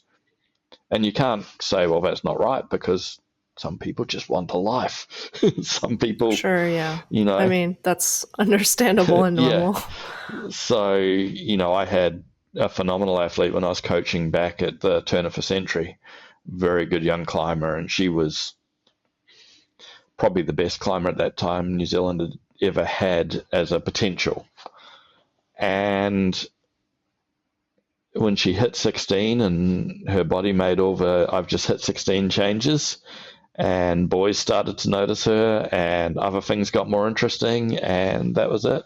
She was gone. And it was like, what a loss. But she had a great life. She's a wonderful person. We're still friends today, but her path changed. Climbing wasn't the priority that those of us that are lifers really wanted it to be. Interesting. I never thought about dating within the climbing community, I guess, and how that affects people's entire trajectories. Well, yeah, or dating outside of the climbing community, more to the point, because if you're dating a non-climber and they're like, oh, we just want to go to that party. Oh, well, I'm training you. Oh, well, just come to that, and it's just those little voices in the air. But the influence on climbers, you can't say enough about how much pressure and how many influences climbers are under. Obviously there's been this big thing about Red S lately. It's been a long-standing issue in the sport. We've been aware of it for a very long time, but I would say it's been more problematic in the last half decade than it maybe was beforehand. Oh, really? Why is that? It just seems to be a bit more prevalent because I think the style has changed, and if you're a little power limpet that weighs nothing, you can hold on forever and hold anything. Well, I guess I thought it would actually be the other way around, since now it's so much more like power and just like... Yeah, it's tricky, and I may be speaking out of turn, and I could well be wrong, because when I look back, there were always stories when we were growing up in the scene, in the early days, of climbers that were dressed. One of the guys would campus until he fainted, and he'd faint from low blood sugar, and then when he unfainted, when he came back around, he'd start campusing again. Okay. That's got to be bad for you. Yeah. I remember sitting in a hostel with Russian athletes back in 2013, and they were having, they would cut a piece of hard-boiled egg, the width of two 50-cent pieces, put it between two rice wafers, and that was their breakfast. And you're like, that's not... And there were a lot of very unhealthy practices. I remember being contacted by one really upset climber because they were on a youth training camp, and they were being made to weigh in front of everyone every morning after breakfast, which is kind of like the old gymnastics philosophy that, you want people to be light, so you make them do a public weigh-in so that they're shamed by their peers. Or another athlete I knew, she contacted me and she was very upset, and she's a World Cup medalist and very good athlete, and her coaches said, you need to get under 50 kilos. And she said, well, at the size I am, 50 kilos, I'm 52 kilos. I'm already as light as I'm comfortable being. And they said, no, you have to be under 50 kilos. And she said, well, I can't get under 50 kilos. And they said, well, if you can't, there's lots of other girls that can. Oh, wow. And then they went to her parents and said to her parents, she's not putting in the effort. She's not willing to make the sacrifices needed to be a top climber. And so her parents basically turned against her and went, we've spent all this time and money helping you be a really good climber. Why are you slacking off now? And she wasn't slacking off. She was just trying to be healthy. And it was the federation coaches that were pushing that. And I raised that back in the day with the IFSC, and goodness knows if much came of it, but she's still climbing and competing now, so I like to think that she's doing all right. But it's like a lot of them would contact me when they had issues because I was close to the athletes, but I'm a safe person, because after a bad comp or a bad round, or your head's in just the wrong space, you don't want to go to your coach, because your coach has spent all this time working on you, and you kind of don't want to say, hey, because you feel like you're failing them. And the same with the parents. So they kind of wanted like a neutral party to, who could empathize with them but wouldn't judge them. And so that sort of became, as an older person, I was sort of like the sounding board for a lot of them. Yeah, I was the person that a lot of them came to, and there was a few that were bad, and I had to go, okay, I actually have to escalate this to people in the IFSC, because what you're talking to me is abuse. Yeah. I guess that's kind of why I thought that it would be better nowadays than in the past, because we've learned from experiences, or learned from people who've spoken out about it, or things like that. I like to think so, but obviously I was in Slovenia last year as a coach. I took over a couple of girls that I was coaching to compete, and some of them still look like they're on the wrong side of the battle at the moment. And it's always tricky. I know, for instance, one of the very good climbing females used to say, look, I lose weight before every season to compete, but I make sure I put the weight back on in the off season so that I'm not so unhealthy.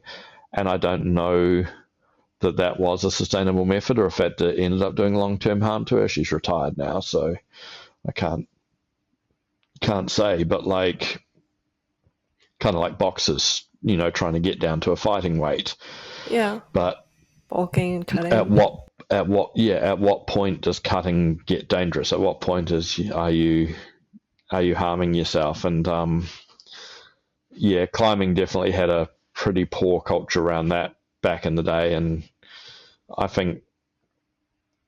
guess just maybe because it's been in the media so much lately, and I hear about it, and I look at some of her photos, and I'm like, I still, I used to refuse to sell photos of climbers that had obvious health issues and eating disorders. I remember at one stage Natalie Berry contacted me and said they wanted to run a profile on a climber. I said, look, I'm not comfortable sending you photos of them, because even though I might make 500 or 1,000 euros, that's a bad precedent to be setting to make that an acceptable body type. And you might go, well, who are you to judge? And I'm like, well, I'm someone with eyes. Sure. So, yeah. And because these kids, especially if you know them from when they're juniors, if they turn up one year and they look emaciated, you're like, hold it, something's gone wrong. Sure, yeah. There was a couple of cases of that happened where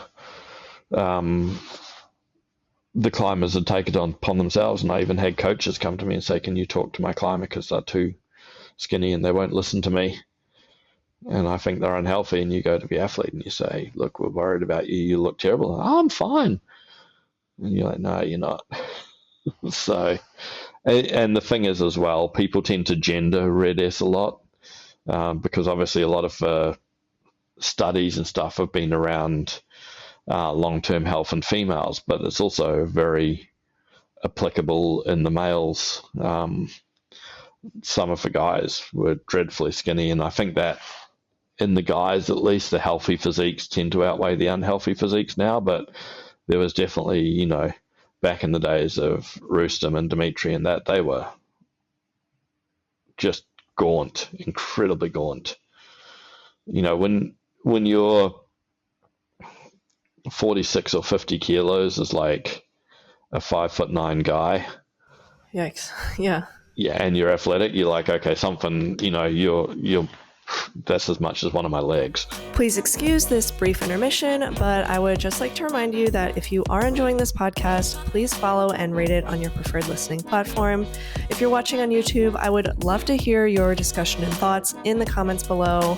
Anything helps to push this podcast out to more people and get even more amazing guests on. Back to the show. So that reminds me a bit of one, like in the Discord when I was getting some questions that we could get into a bit later, kind of started a discussion about photojournalism, objectivity of the climbers, and getting engagement. Like when you said that you wouldn't sell certain photos of certain climbers because you didn't feel comfortable doing that. I guess they said that photographers are sometimes making a living from exploiting climbers in a way. So, for example, like, do you photograph athletes in vulnerable moments, like when they find out they didn't podium or when they get injured or something like that? Yeah, absolutely. But I then have to make a judgment call on whether those photos should ever be published. So how do you, I guess, decide? If you don't take the photo, then it disappears as part of the narrative forever. If you take the photo, then later on someone might come back and say, hey, I was going through a really rough period. Now I want to do a thing about my redemption arc, my getting back to the top.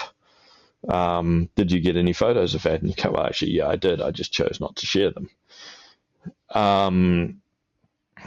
It's a lot of it comes down to knowing the athletes and what they're comfortable with. I've had some clangers. I've put up some photos thinking a photo was harmless and just like a fun angle or something. And then the climbers copped abuse just from the public because they've gone, oh, look at the size of her ass. Oh, I thought climbers are supposed to be skinny. Oh, this, that, and the other. My God. And I'm like, oh my God, that's not what, I had this photo many years ago now of Chloe Collier from Belgium, and she was just in this crazy position in Vale. And I posted it because when I looked at the photo and I looked at her face and I looked at her body position, I was like, that's cool. But when I posted it, a lot of people went to town on it. And they didn't go to town on me for taking the photo. They went to town on her for her physique in that angle wasn't flattering. And I'm like, guys, no one's flattering in every angle all the time. But it did make me very conscious. And one time, I actually pulled a photo down that I posted because I took a photo in Wujiang in, I'm going to say 2019, when everyone was doing speed because they were all trying to get into combined for the Olympics.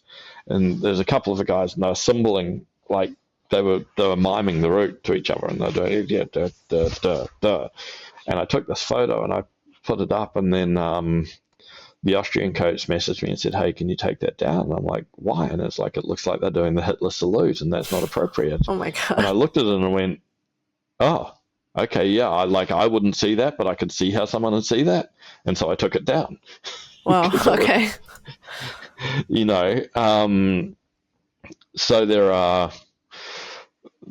times you take photos that are inadvertently upsetting, and there are times you take photos that are upsetting, but you know that it's going to, you take a photo of a climber being carried off of a stuffed knee.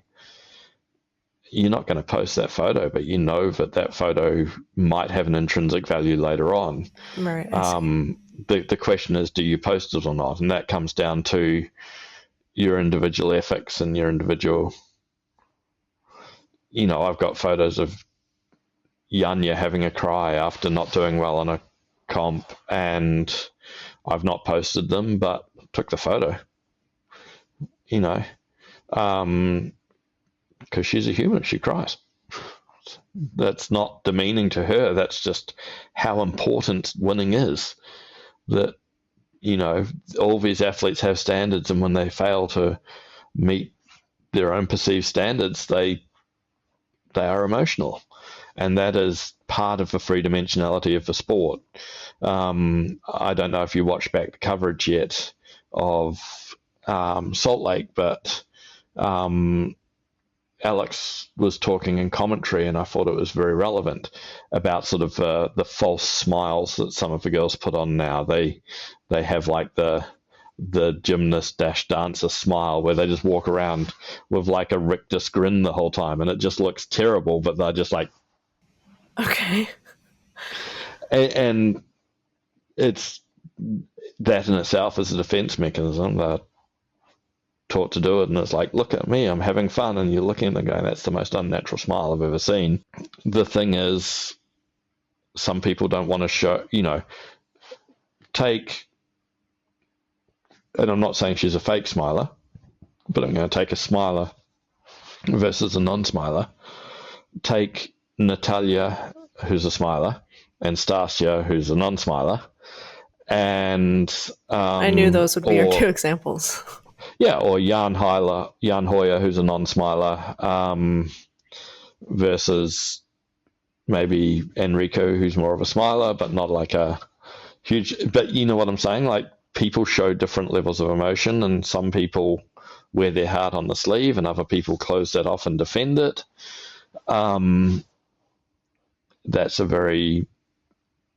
That's part of the front they present. And, I can't remember how we got to smiles off photos people are uncomfortable with, but it's part of the facade. And at the end of the day, this may sound a bit brutal, but it's almost part of the athletic contract that when you are having photos taken of you as a professional athlete, not every photo is going to be flattering. But every photo should tell a story. If a photo is not flattering and it doesn't tell a story, well, there's no value in this photo. But if a photo is not flattering, but it tells a story, the photo I took of, or the series of photos I took of Ola Miroslav when she qualified for Olympics in Hachioji, and she's blubbing like a baby. Not the nicest set of photos of her, but conveys pure emotion because she's unbelievably happy. Now, should I not put those photos up because it doesn't show her happy and smiling? Because she is very happy, but she's blubbing, so she doesn't. It's not the most attractive look, but you look at it and you go, okay, that's raw emotion. That's, the photojournalism is journalism. It's not just a photo, and photojournalism has to be a 360-degree thing. And that means the good as well as the bad, as well as the ugly, as well as the pretty. If I was a media whore that just wanted hundreds of thousands of photos or hundreds of thousands of followers, on Instagram or something, I'd just post photos of female climbers, and I'd just post photos of attractive female climbers. But that, again, is disrespectful and creepy and a bit, ugh. Oh, yeah, that's so gross to think about. When I had fairly strong social media following, and it's fallen away now, of course, because I haven't been as active, but I would know if I posted a photo of a pretty girl, I'd get twice as many likes as if I posted a photo of Jakob Schubert. Even if a pretty girl was just midfield somewhere. Because people just are base. Interesting. So for me, I have a pretty strong standard in how I've always done my social media, which was where possible, and wasn't always possible. But I tried to keep a overall balance. Would be male photo, female photo, and blend of ethnicity photo. So I would not do a dozen posts of females in a row, a dozen posts of males in a row, a dozen posts of white guys in a row, a dozen posts of age. It would, I tried to constantly blend the subject matter of the photos by ethnicity, by nationality, by gender, so that I wasn't falling into a trap. But that has to be a conscious choice, and it has to be deliberated, but that's part of a responsibility of being a professional, is you need to carry yourself in a professional manner. And sometimes I haven't, and I've been called out for it, and it's embarrassing. Yeah. And I don't think I've ever maliciously been unprofessional, but there are times, like I mentioned with that Nazi salute one, that I was just accidentally non-professional. As a photographer, you get a chance to kind of think about it before you post. I remember one instance, I think last year in Koper, Mia Krampl fell early. It was really devastating, and the camera kept cutting to her crying, sitting in the athlete area after. And I think I remember people were pretty upset about it in the comments. Yeah, I was at that comp. I remember it. I don't remember if it was Koper was the one she fell, or whether I watched that just when I was watching it back. I honestly can't remember, because I tend to watch the rounds afterwards, even if I'm at the round, just because you actually miss a lot when you're taking photos. People always come up and say, "Who won?" And I got no idea. Oh yeah, I've heard that. Yeah, it's important to show the range of emotion, but it's important not to linger. I think you can show that she's upset, but by the third time you're showing she's upset, you're being a dick about it. It's human nature to be upset. If you want to show an athlete, male or female, having a blub after they haven't met their goals, that's not disrespectful for them, because it just shows how important it is to them to do well. But if you keep going back to it, then it becomes a bit voyeuristic. Okay, that's a good word to use, I guess. It's always a dark side of the sport, is you have one winner and a whole lot of quote-unquote losers. But what you need to remember is that winning is not everyone's goal. For a lot of them, their goal might just be top 10, top 20, top 50, because it's a stairway to get to the top. But in a pure, unadulterated format in sport, more people are always going to lose than are going to win. There's no participation award. It's about seeing if you're the best you can be, the best in the world, and some people just aren't. But they should be able to take some if not a lot, of satisfaction from being in the top tiniest percent of people in the world. Because to even get to a World Cup, you get to a World Cup and you come last and you're so embarrassed and it's so bad, and you got to a World Cup. How many people ever get to a World Cup in any sport? How many people are good enough that they can go, okay, I am going out on the mats against Tomoe Narasaki? And we sometimes have a narrative that someone's a loser because they're a regular finalist but not a winner. And it's like, well, hold it. You look at someone like Oceana McKenzie, regular finalist now, and came from a country without a strong climbing culture, without a strong climbing history. She's had to forge her own path. She's had to make sacrifices, and her family's had to make sacrifices far beyond what 99% of people would even be willing to make. To me, at every level, that's a winner. But some people will go, well, she's never won a World Cup. Oh, she'll just go down as an also-ran now. Yeah. It's like, she's not. She's the best competition climber Oceania has ever had. Someone like Campbell Harrison, he's been plugging for years, and sorry, I'm focusing on the Australians now, but geographically they're close to me. Yeah. And I've had Campbell on the podcast, so. Yeah, and he's nicest dude ever. And, I've known him since he was about 15. And he's in that category, how I described some people had the talent, some people had the bloody-mindedness. No one I've ever met has been more bloody-minded than Campbell. He wants to be the best Campbell can be. And will he ever win a World Cup? Probably not. Will he retire one day and look back and go, my goodness, look at what I achieved. Look at how far I pushed the sport in my part of the world. Oh, yeah, look definitely. At what I did for the sport among, his demographic. Like, incredible accomplishment. So an example of Campbell is, I remember Campbell as maybe a 17-year-old. And we were in Imps and he had a bad World Cup and he came off and he just threw his shoes and I pulled him up and I told him off and I said, dude, I know you're upset, but it's not a good look. And he was pretty frustrated at me and he was pretty frustrated about the whole thing. I said, look, dude, at the end of the day, it takes a certain amount of toughness and maturity to be an athlete, and we all have bad days, but that's kind of disrespectful and distracting to everyone else around if you start performing like that. And he took that on board and it didn't do it again.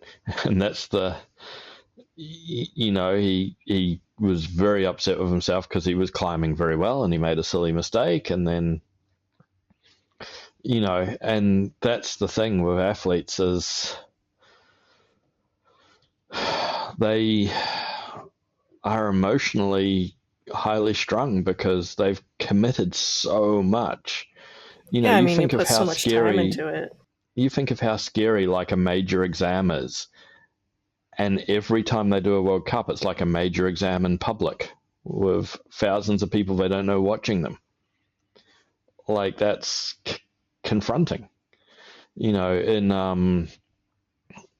2017 at World Games, Stasia Gayo came up to me after qualifiers, and she had qualified sixth in the finals, so last in the finals. And she was in tears, and she wanted to quit, and she didn't want to do this again, and yada, yada, yada. And I was like, look, you're really good. It's one more round. You've made it to the next round. Give it your all and see how you feel afterwards. And she ended up winning. So, it's like sometimes you, as a human, as an athlete, as a young person, you need to release all this pent-up tension and anger and angst. But then when you come back and focus again afterwards, you're lethal because you're absolutely tuned in. Everything is right at the top of the fight or flight thing, and everything means a lot, and you climb your backside off. So, people forget that when they talk about climbers like Janja or Natalia or people like that they're climbers they've only ever given the opportunity to lose, because they're so good at winning, the only way is down. They can maintain the status quo or drop. And that's a brutal place for an athlete to be. That's almost worse than not being a winner. Jeez, yeah. You know, I remember years ago I interviewed Kilian Vishuber, one of the absolute legends of competition bouldering. And he said the hardest thing to ever win is your first World Cup, and the hardest thing to win after that is your second World Cup. He said, until you've won a World Cup, you're one of the many that have never won a World Cup. And then you win a World Cup, and you become one of the many that's only won one World Cup. And once you've won a couple of World Cups, it kind of gets a little bit easier. Not easier, but like less pressure. But it flips when you suddenly are someone who's won 10 World Cups or 20 World Cups, or in Yanya's case, more than 40 World Cups. Every time you go out there, you're putting yourself in a position of vulnerability. Yanya could retire tomorrow, and I'd give her the biggest hug and say congratulations on a fantastic career. And I completely understand why she's retiring, even though she could have another decade at the top of the sport. When Eula Worm retired, she won the World Championships in 2014 and then retired. And I'm like, you're 24. Why are you retiring? And she's like, I've been on the road for 8 years. I haven't had a normal life for 8 years. What more can I achieve from being world champion? And I was like, yeah, fair. And I guess it's like you don't want to watch your own downfall, I guess, as you eventually start to age and stuff like that. Yeah, you don't want to be the has-been. Yeah. Some people do because it's all they know, and it's their people, it's their environment, and they're almost at peace with themselves in that decline. But, it's not a sport that most people will be doing when they're 40. It's not a sport that most people will be doing when they're 30. And in the females, it's not a sport what most people will be doing when they're in their late 20s. I remember Kyra and Jessie and all that in juniors when they're like 18, 19. And now they are kind of in the twilight of their careers. They might have another 3 or 4 seasons, but they are, I guess, 26, 27. At what point do you go, well, actually, I want a family, I want a life, I want normalcy? But speaking along those terms, like Campbell you were talking about earlier, he's also getting older. He's been in this scene for a long time, but this is also kind of like the best season he's had so far. Oh, absolutely, because it's not just purely age-related. You do definitely see older climbers still rising to the top. But there is as I said with Campbell, he's so bloody minded, which is a huge, and I mean that as a compliment. It's a very important attribute for an athlete to have, is to be willing to sacrifice. Campbell's in a relationship. He leaves his partner at home. He goes and does what he does. That's got a weigh on him. But maybe that's a positive weighing on him, because by knowing how important that is, it gives him and knowing that he's got something to come home to, it's put him in a better place. It's a person-to-person thing. You look at some of the older campaigners like Sean McCall or Jakob Schubert or even Adam now, and, their time will pass. Great thing about climbing is you can pass for competitions and still go and have a fantastic life in the sport. Look at Shauna. She closed the chapter on competitions, but she's gone on to be Shauna. So, yeah, it's if you're a football player, once you stop playing football, you stop playing football. Right. Yeah, I guess so. If you're a boxer, once you stop boxing, you stop boxing. If you're a climber, once you stop competing, you've got the whole world of outdoor boulders and routes. I'm sorry, I'm a boulderer at heart. Sure, yeah. Or So you become like a ninja warrior. yeah, if you want to make some money. So yeah, or you use your platform in another way. You know, a lot of people now in the age of social media and stuff, they like to use their platform more to talk about social issues or empowerment or whatever it may be. Now, are they qualified to do so? Arguably not. Are they within their rights to do so? Absolutely. And, you know, so you get that sort of being an influencer can come after you retire. You know, there's all sorts of things that you can do. And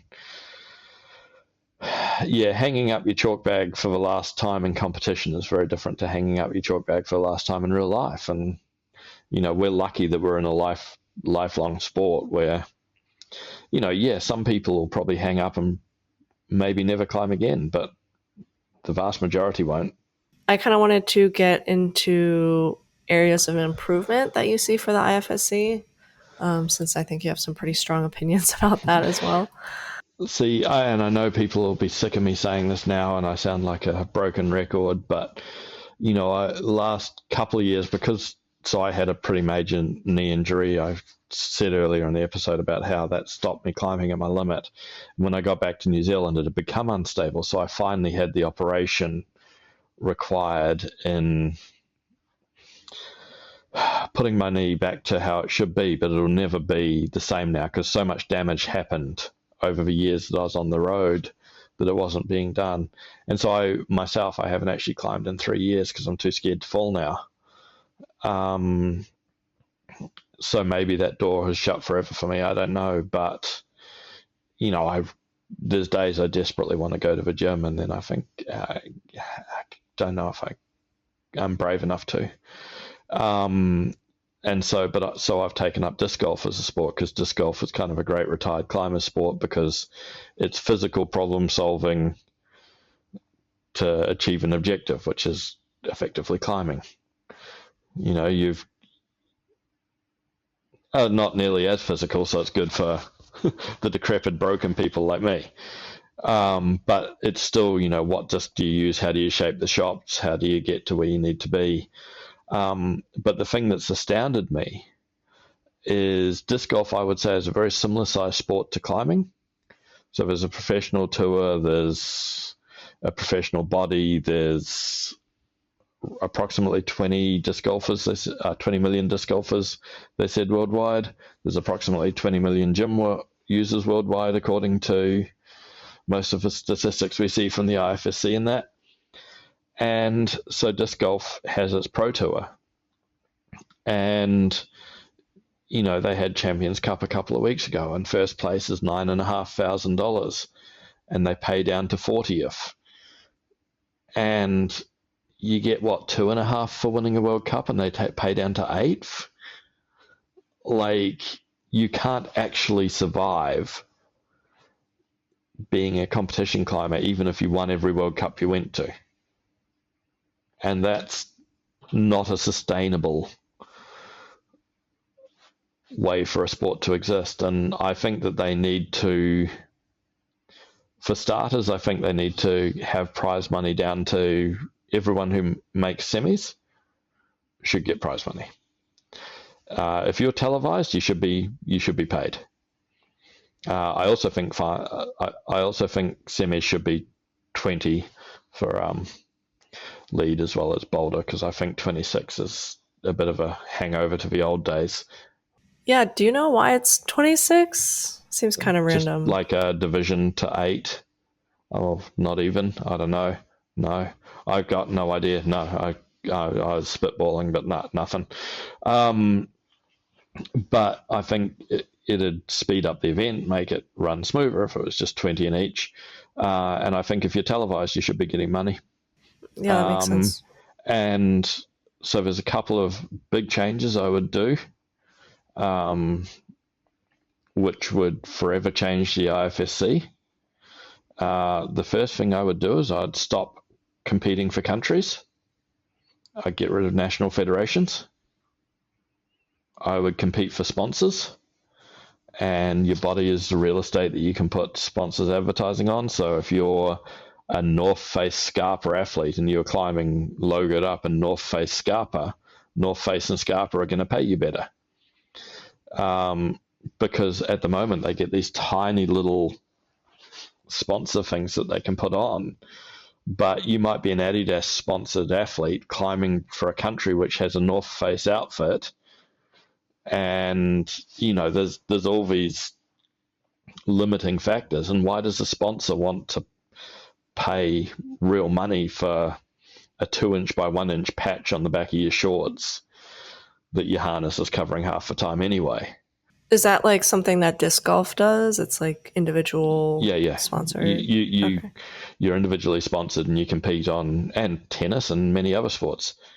You might be such and such from such and such country, but you're wearing what you want and competing for yourself.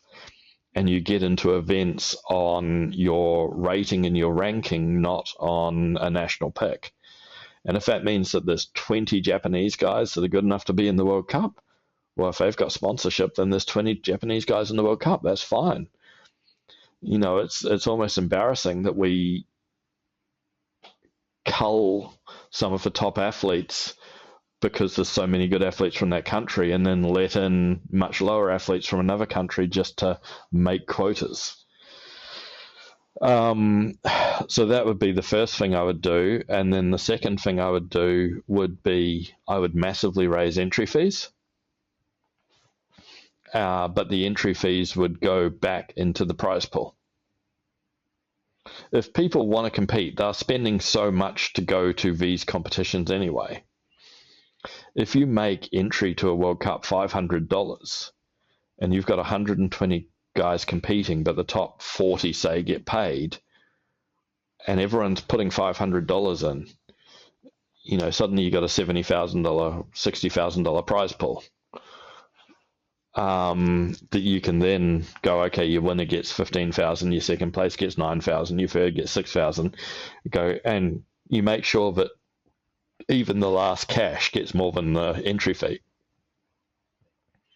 And I think that would just revolutionize the sport, because it would make it, one, it would make getting to the cash line more important. If you get to the cash line, you're going to get real money. What's 8th place in a World Cup, €90 or something? Who cares? Thanks.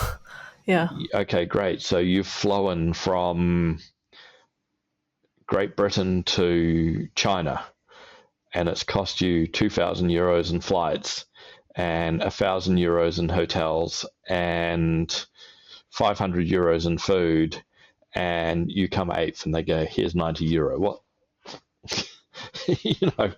Where's the math in that? Where's the logic?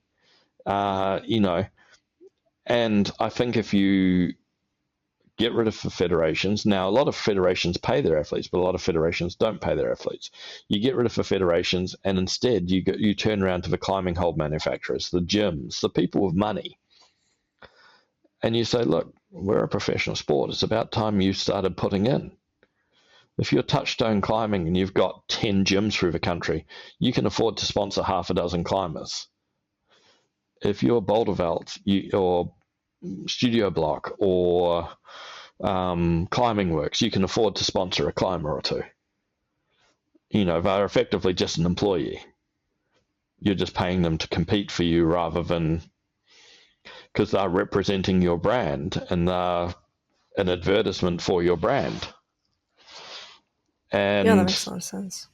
So that would be the biggest change I'd put in place, would be I would take away federations, open up advertising, increase entry fees, but increase prize money accordingly. So if you have a look at the first English, remember how to speak English.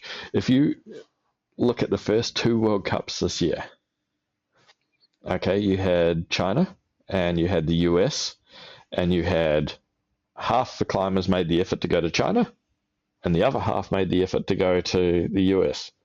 What does that mean? That means that World Cups have lost their mana, they've lost their value, they've lost their importance, because it's not an economic, there's no economic incentive to make the effort to go. Well, also the Olympics. Also the Olympics, but, well, that's another thing that we can crack on to, but if it's 10,000 euros to win, and 6,000 for second and 5,000 for third or whatever, are Yanya and that suddenly going to go, well, actually, I am going to go to the US? And if you then guarantee that you got all the athletes, are you going to sell more tickets? And are you going to get better venues? You know, it's, to me, climbing has a poverty mentality. Everyone loves to tell you how bad they're doing. If there's 20 million gym users around the world, and say 10 million of them own their own climbing shoes, and say 5 million of them are buying more than one pair a year, that's a lot of money goes into climbing shoes. So, okay, the climbing shoe companies can afford to sponsor some climbers. Yeah. Okay, if there's 20 million gym users a year, that's a lot of people paying memberships, so gyms can afford to sponsor some people. The hold companies can afford to sponsor some people. And, you know, and then there's outside sponsors. We're really bad at external sponsors in climbing. You look at all these sports and they have all these wonderful corporate sponsors. Yeah. Who are the IFSC sponsors currently? I have no idea, really. For a couple of years, they had Japan Airlines. They don't appear to be here this year. I haven't seen them here. They had Toyo Tires. They don't appear to be here this year. So there's all these things that we're not retaining sponsors. And if we're not retaining sponsors, there's a problem. And if there's a problem, we need to work out what that problem is and fix it. And, you know, I think that we need to look at a way of making professional competition climbing a viable pathway for the athletes so that they want to professionally competition climb. And we need to give back the World Cup and the World Championships their importance, that the athletes are going to want to go to them. Because, you know, so I was working on a book, and for mental health reasons, I shelved it because it was very emotionally draining. And the book was just a photo book of 5 years leading to the first Olympics. And I was going to call it On the Circuit, and then I actually changed the name to Before the Fall, because I feel that competition climbing is falling. I feel that, with the exception of Olympics, World Cups and World Champs have lost their prestige. People are being the world champion used to be the most important thing. Being the World Cup champion used to be the second most important thing. Winning a World Cup used to be the third most important thing. Now, obviously, winning the Olympics is the most important thing. And the other things have slid to the degree that people won't even attend. Well, I guess I kind of want to see what happens next year after the Olympics happens, to see if it kind of gets that back.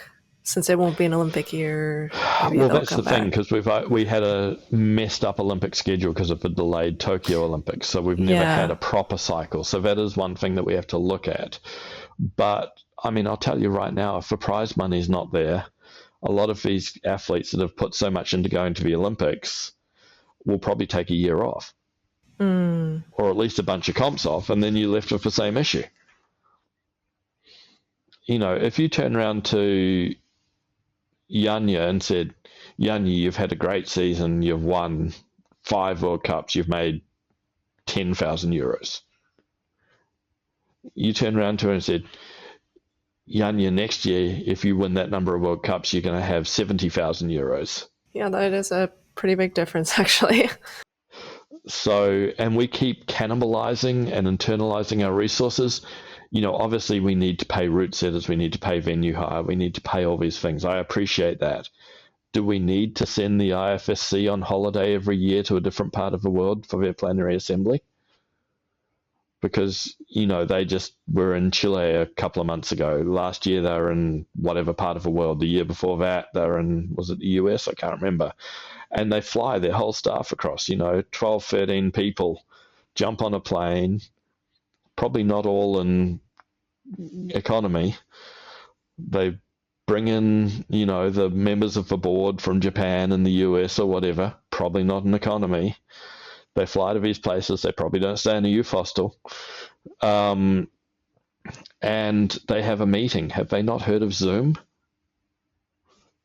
We've got climbers struggling to make ends meet, and they're probably spending 50,000 euros or more on a meeting. To me, that's fundamentally broken in the sport. To me, if we injected that 50,000 euro back into the sport, maybe we hire someone effective at sponsorship acquisition so that we can get some decent sponsors.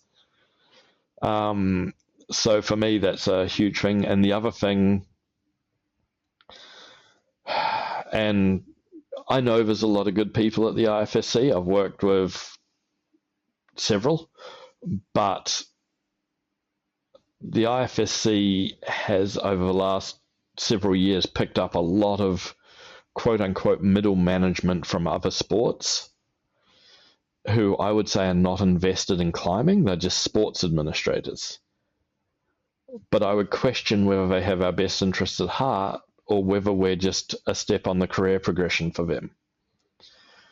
And I think that it's been some pretty poor acquisitional choices, because they go, look at such and such, he's really big in the shooting world or the sailing world, or he ran an event once in boxing. And it's like, okay, that's great, but do they understand our culture? Do they understand our ethos and our, there's nothing cheesier than reading the IFSC staff profiles when it's like, such and such is blah, blah, blah, but now he's going to give climbing a try. It's like, to me, I feel like we've probably got many resources in climbing who we're overlooking, and we should be going back to our roots a bit and choosing people within the sport. There are some incredibly wealthy people who climb and who represent major companies. And are we engaging them to talk about sponsorship or talk to what they can give back to the sport? Not that I know of. We literally in Vail have people flying in on private jets to watch the GoPro really? games. We have people worth literal billions of dollars. We have Jared Leto in the front row. And wait, yes, what? I can send you photos. The actor dude, he's a get. Wait, does he climb? Yeah. Oh, I had no idea. Yeah. Okay. Yeah, would love to see those photos. Yeah, you got Jason Momoa's a big climbing fan. Right. I'm sure he's got contacts. Why aren't we utilizing these contacts to get the brands who can provide some sponsorship? The sponsorships then pay for the events, and then the event organizers can hunt money for prize giving. Hunt money for, because if you raise the money for athletes, but in disc golf, and yes, I know disc golf, blah, blah, blah, they do what's called added cash, which is the event has to give money to prize money on top of the entry fees.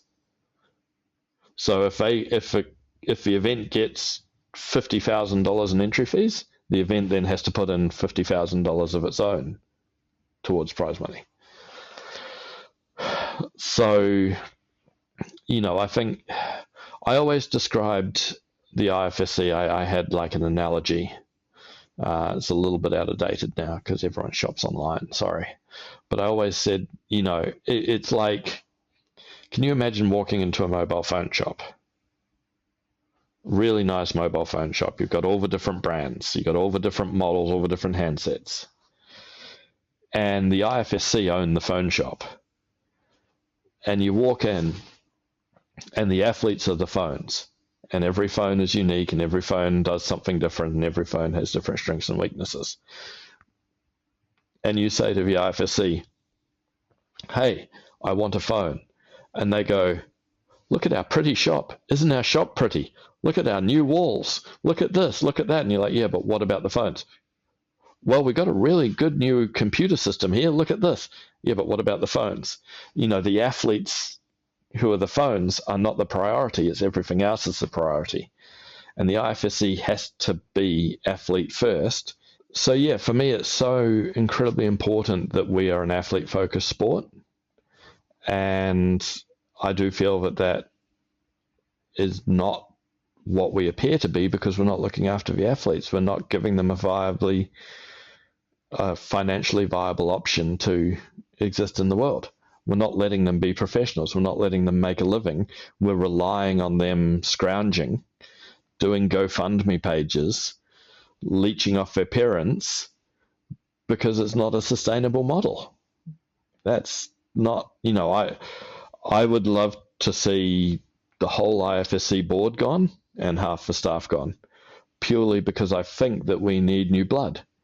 I think that they did a really great job establishing the sport, but I think that we're now at a place in our progression where we actually need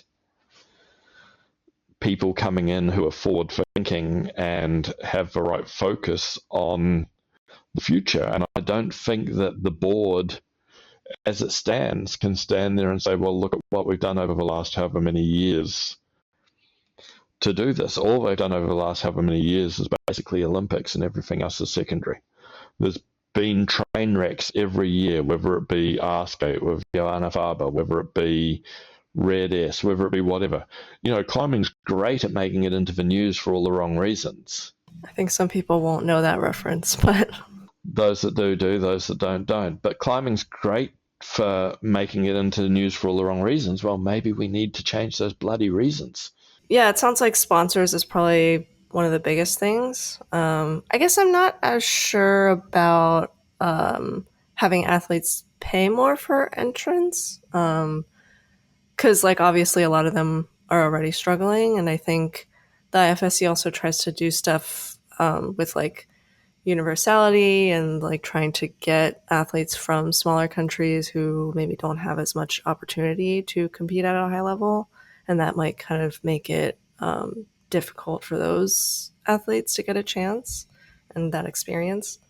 I mean, I hear that, but I think if you've got the money coming into the sport, then you have more opportunities to then take some of that money into development programs. I think, from the start, I think that there's just not enough money coming into the sport. For the size of the sport, for the viewership, for the global reach of the sport, I think that we're not achieving our goals financially.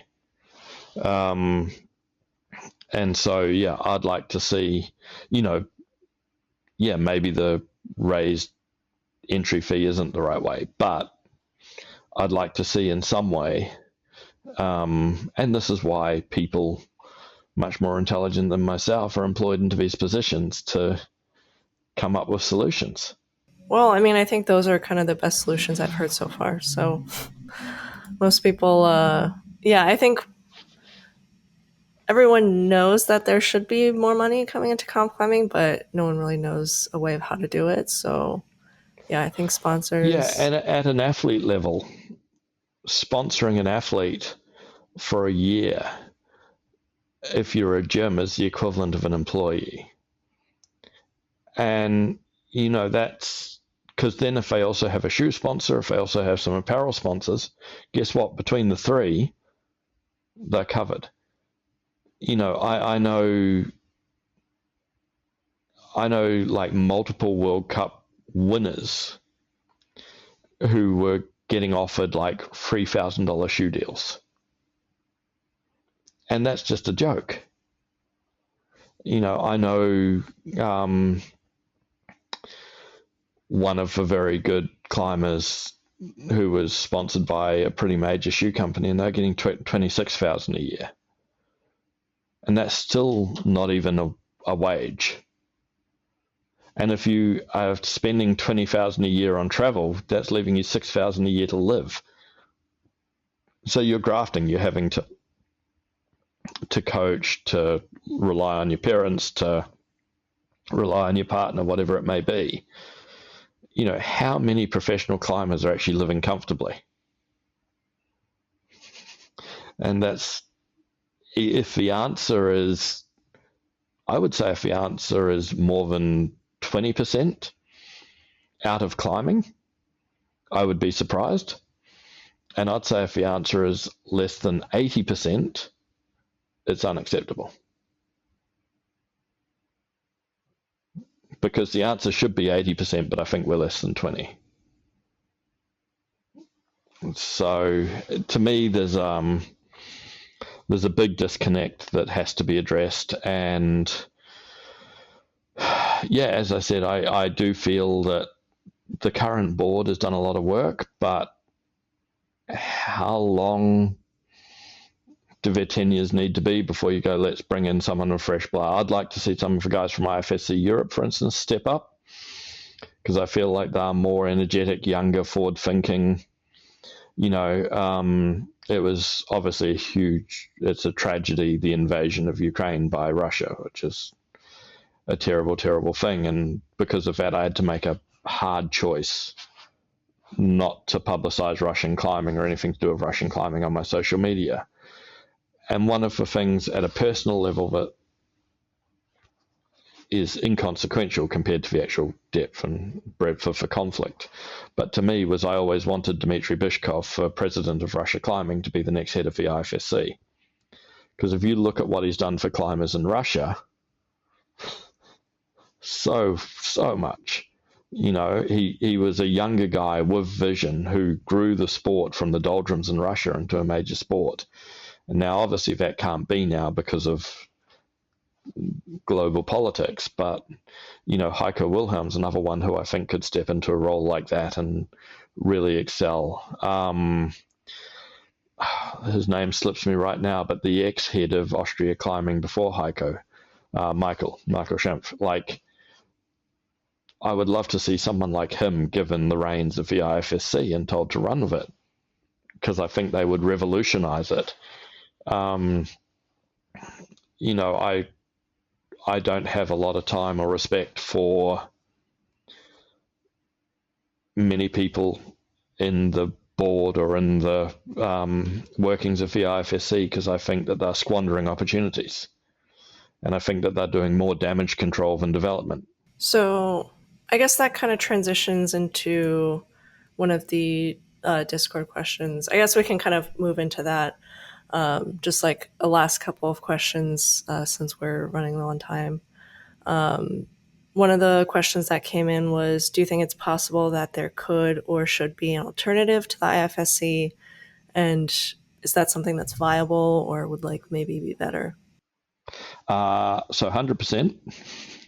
And something that had been discussed at an informal level prior to COVID. Some of us had said it would be great if you had unofficial or less official, or whatever you care to call it, alternative series that was based around Studio Block, Quiff, Dock Masters, North Face Cup in Japan, Dark Horse, for instance, in the US, where you amalgamated a bunch of existing independent comps and said you can run the comps as you run them, but we want to make it part of a global series and make it attractive for international athletes to attend, because not only are they attending these comps as out-of-season training, but they're attending these comps as something which has a cumulative outcome for them. I think the other thing that I'd love to see us get back to, and sorry, I know this is a slight tangent, is I'd love to see the seasons separated properly again. I'd love to see a boulder season and a lead season, dunk, and speed can go wherever, but I'd probably put speed in the middle. It'd be boulder, speed, lead for every year. And then you could have independent comps outside of that season, but that way the athletes can train and peak specifically for the events in those disciplines, and there's no overlap. Now, I know obviously with the Olympics, and I'm not the fan of Olympics list. Let me make that very clear. I think Olympics is one of the worst things that's ever happened to the sport.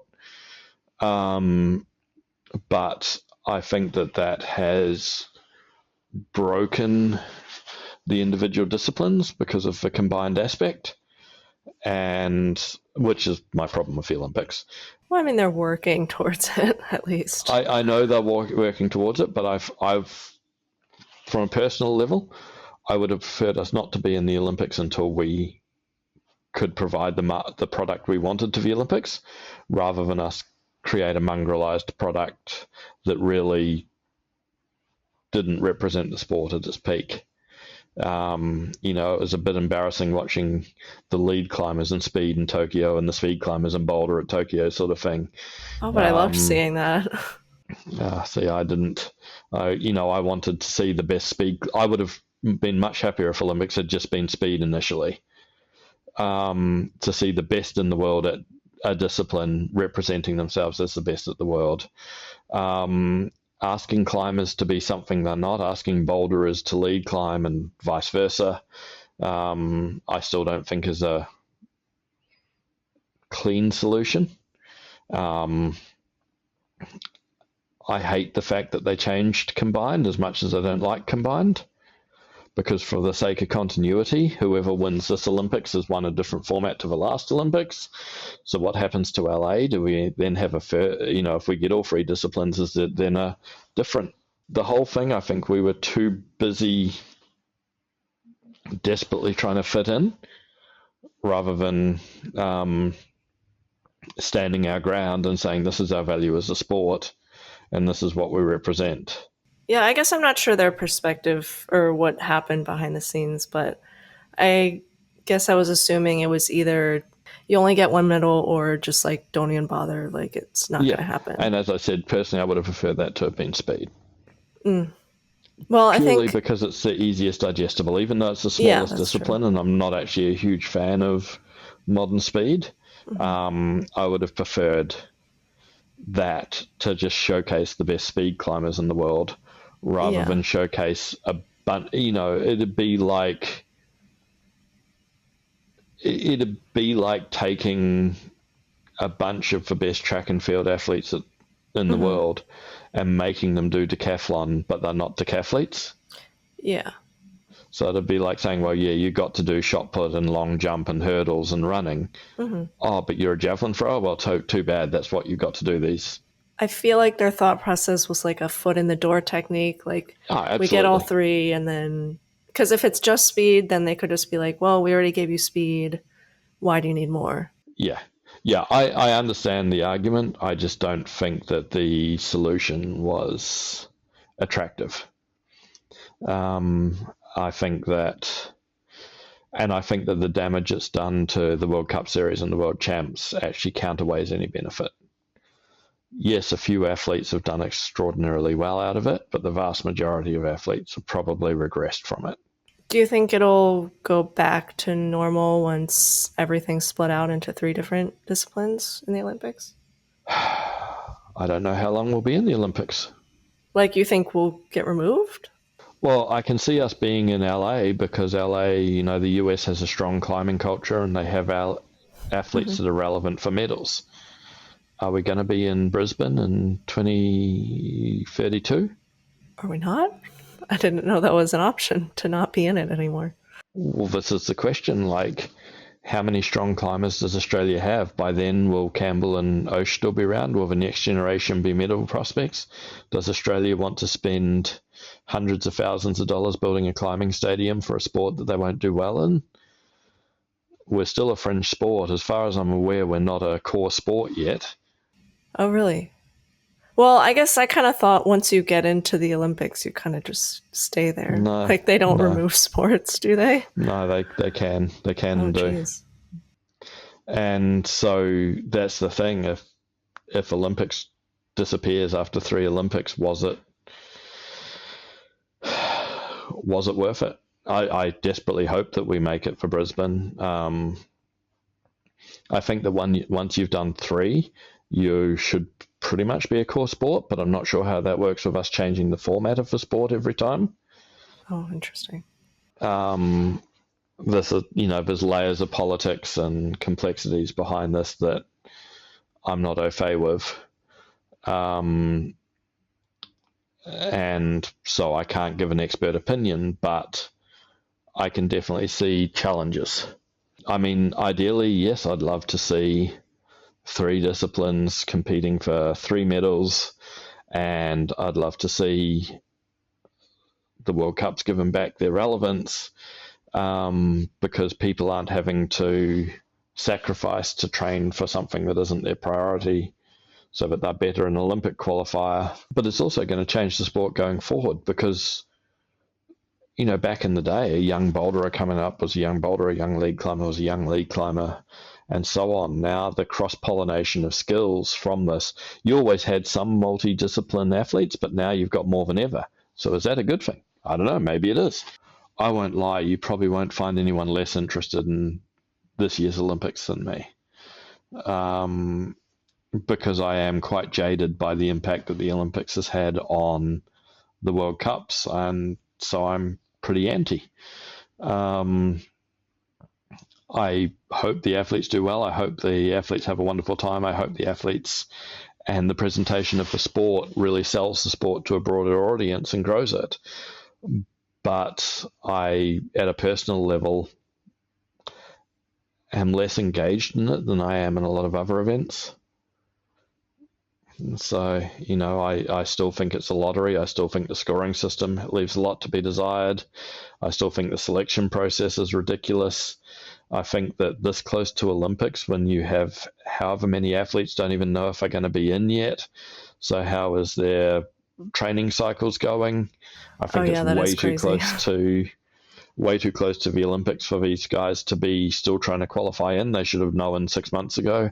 The IFSC always seems to struggle with these things, and I don't say this as a hater, but I'm going to use the Youth Olympics as an example. Youth Olympics was the first time they had in Buenos Aires, the first time they had skating, was the first time they had freestyle, BMX, all these other sports. So all the sports brought demonstration athletes who were top adults to do demos in front of the youth. So skating had Tony Hawk and Leticia Buffoni, two of the best skaters in the world. BMX had incredible dude from Australia called Logan, won the gold at Olympics, and I can't remember the other person's name. Incredible athletes. We had Josh Levin and Charlotte Giraffe. So, why did we not have Adam Ondra or Alex Honnold or Shauna Coxey or someone like that? And they were both good climbers in their own way, but they weren't World Cup winners. They were just good climbers. They were, Charlotte Giraffe and Josh were athlete representatives, but they weren't they weren't Tony Hawk. Yeah.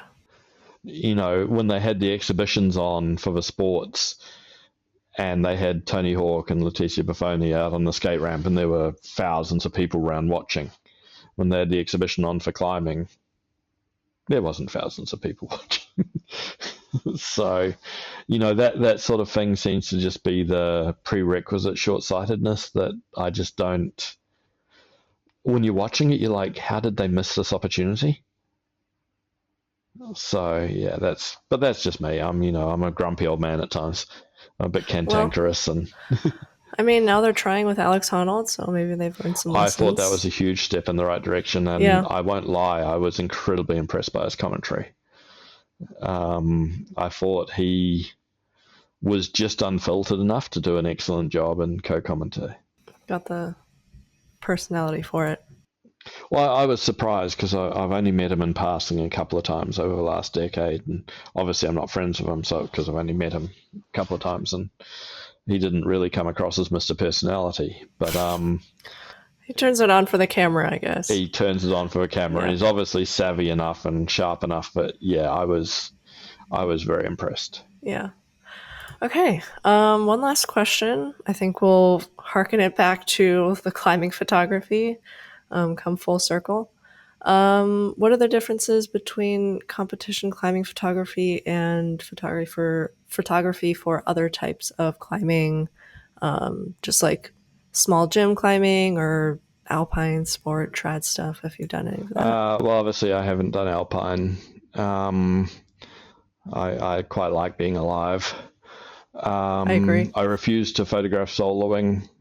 Even highball bouldering can be uncomfortable because I have had instances where climbers have had camera courage and have got in over their heads and got hurt because they've wanted to do something because they know a good photographer's there and they think it'll make a great photo, but they end up getting into a position they're not really capable of getting out of, and that's pretty uncomfortable. So I drew a line in the sand personally under that I wasn't going to do photos like that.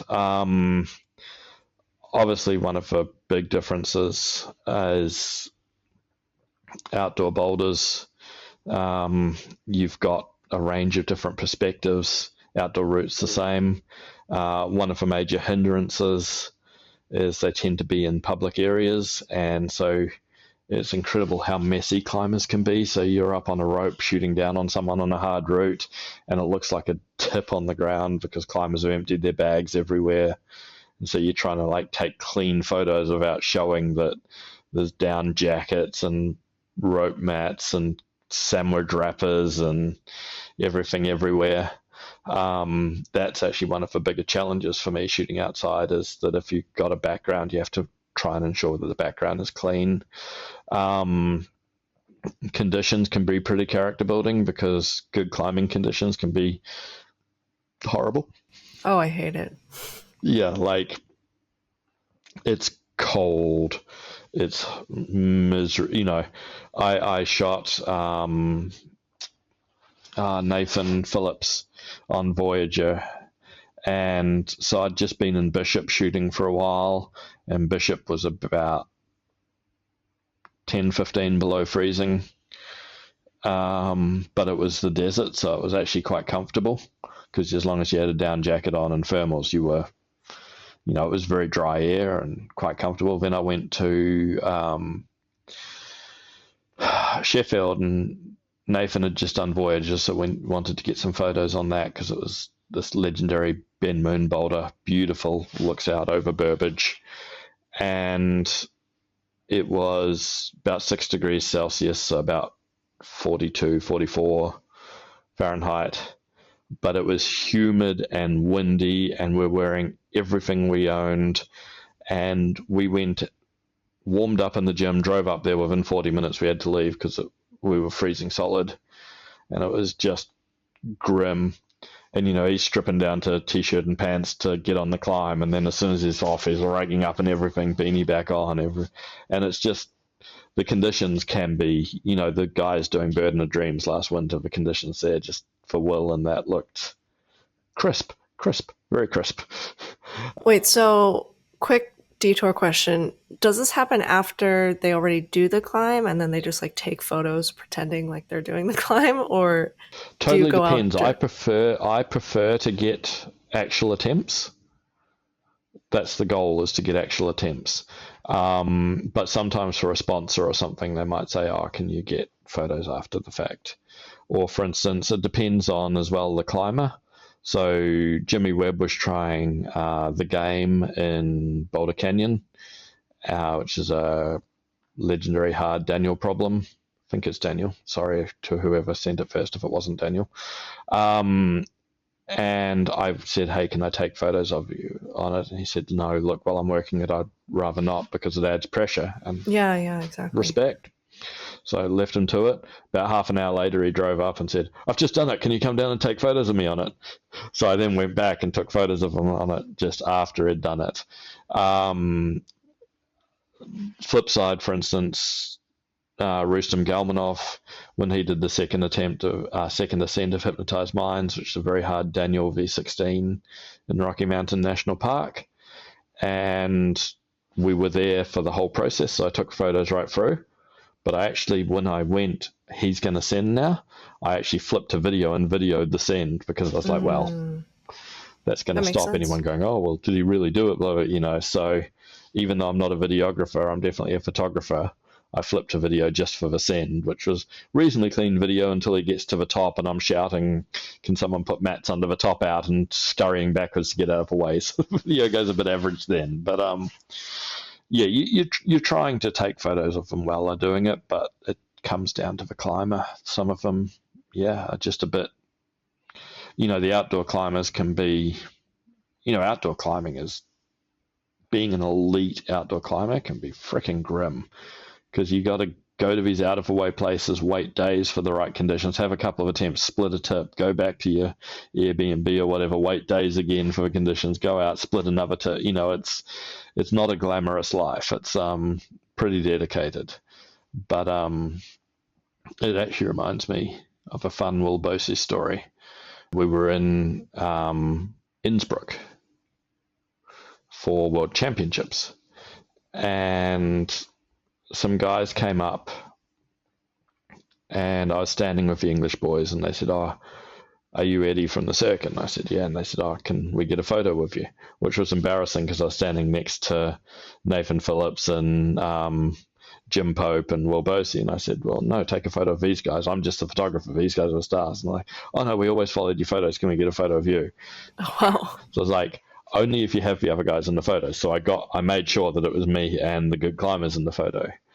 And then They didn't care at all about the climbers. Well, they didn't know who they were because they were just random Brits. Oh, okay, yeah. These are German kids, and they didn't know who any of these guys were. And I'm now sure that if they look at those photos now, they're like, "Look, I got a photo of Will Bosi." Yeah. Because who remembers who I am? I'm gone. I'm old news. But they're probably far more excited that Will Bosi's in the photo. But that was a cool trip because after that we went to Adidas Rockstars, and he climbed there. I took photos, and then we were going to come back down and train in Munich for a week, and then drive down to Krampl for the World Cup in Slovenia. But it was Oktoberfest, so there was no room in Munich. All the hotels were basically full.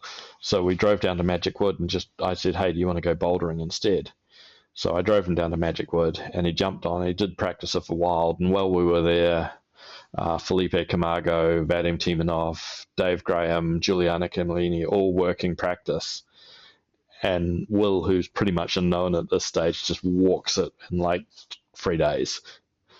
Which was just, hard V15 outdoors, a bunch of the best outdoor guys in the world trying it. And this young kid just shows up and then we drove down to Slovenia, and from memory, he made finals. So it was a good warm-up. Oh, okay.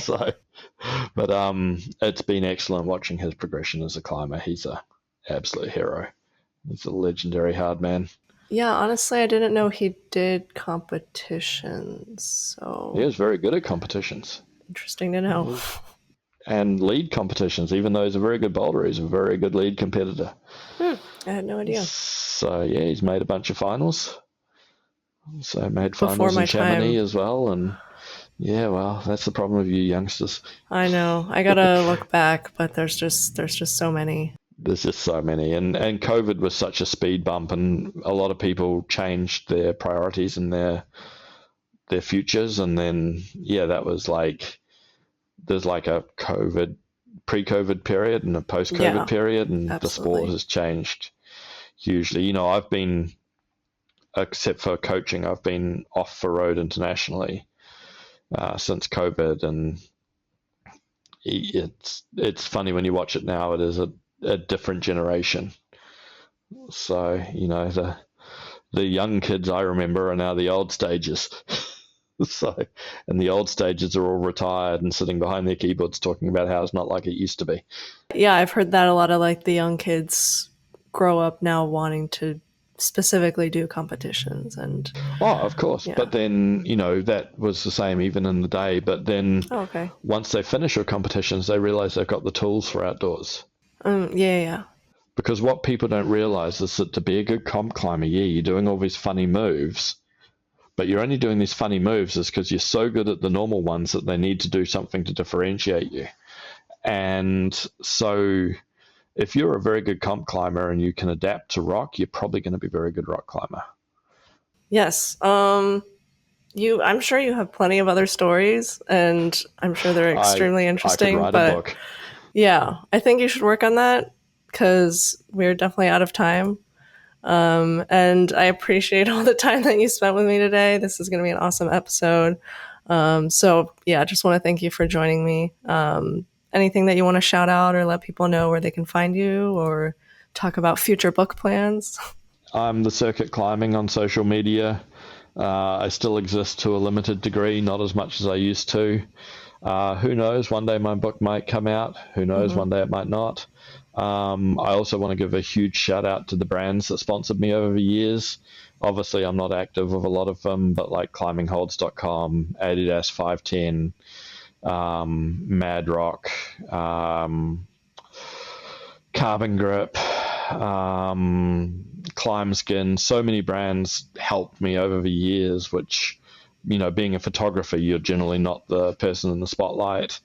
And at times it was a hard road, and I'm incredibly appreciative to all those brands that put their money into the development of the sport by realizing that a photographer was going to, or photojournalist was going to help promote it in the way I was able to. And yes, I know, huge thanks to everyone that supported me over the years, because it's been a ride.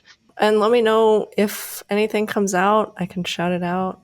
Yeah, for sure. There'll be, who knows, something at some stage. I mean, I still really do want to do the book. I just, as I said, for mental health reasons, I had to step back. It was very draining, and there was a lot of emotions for a while there.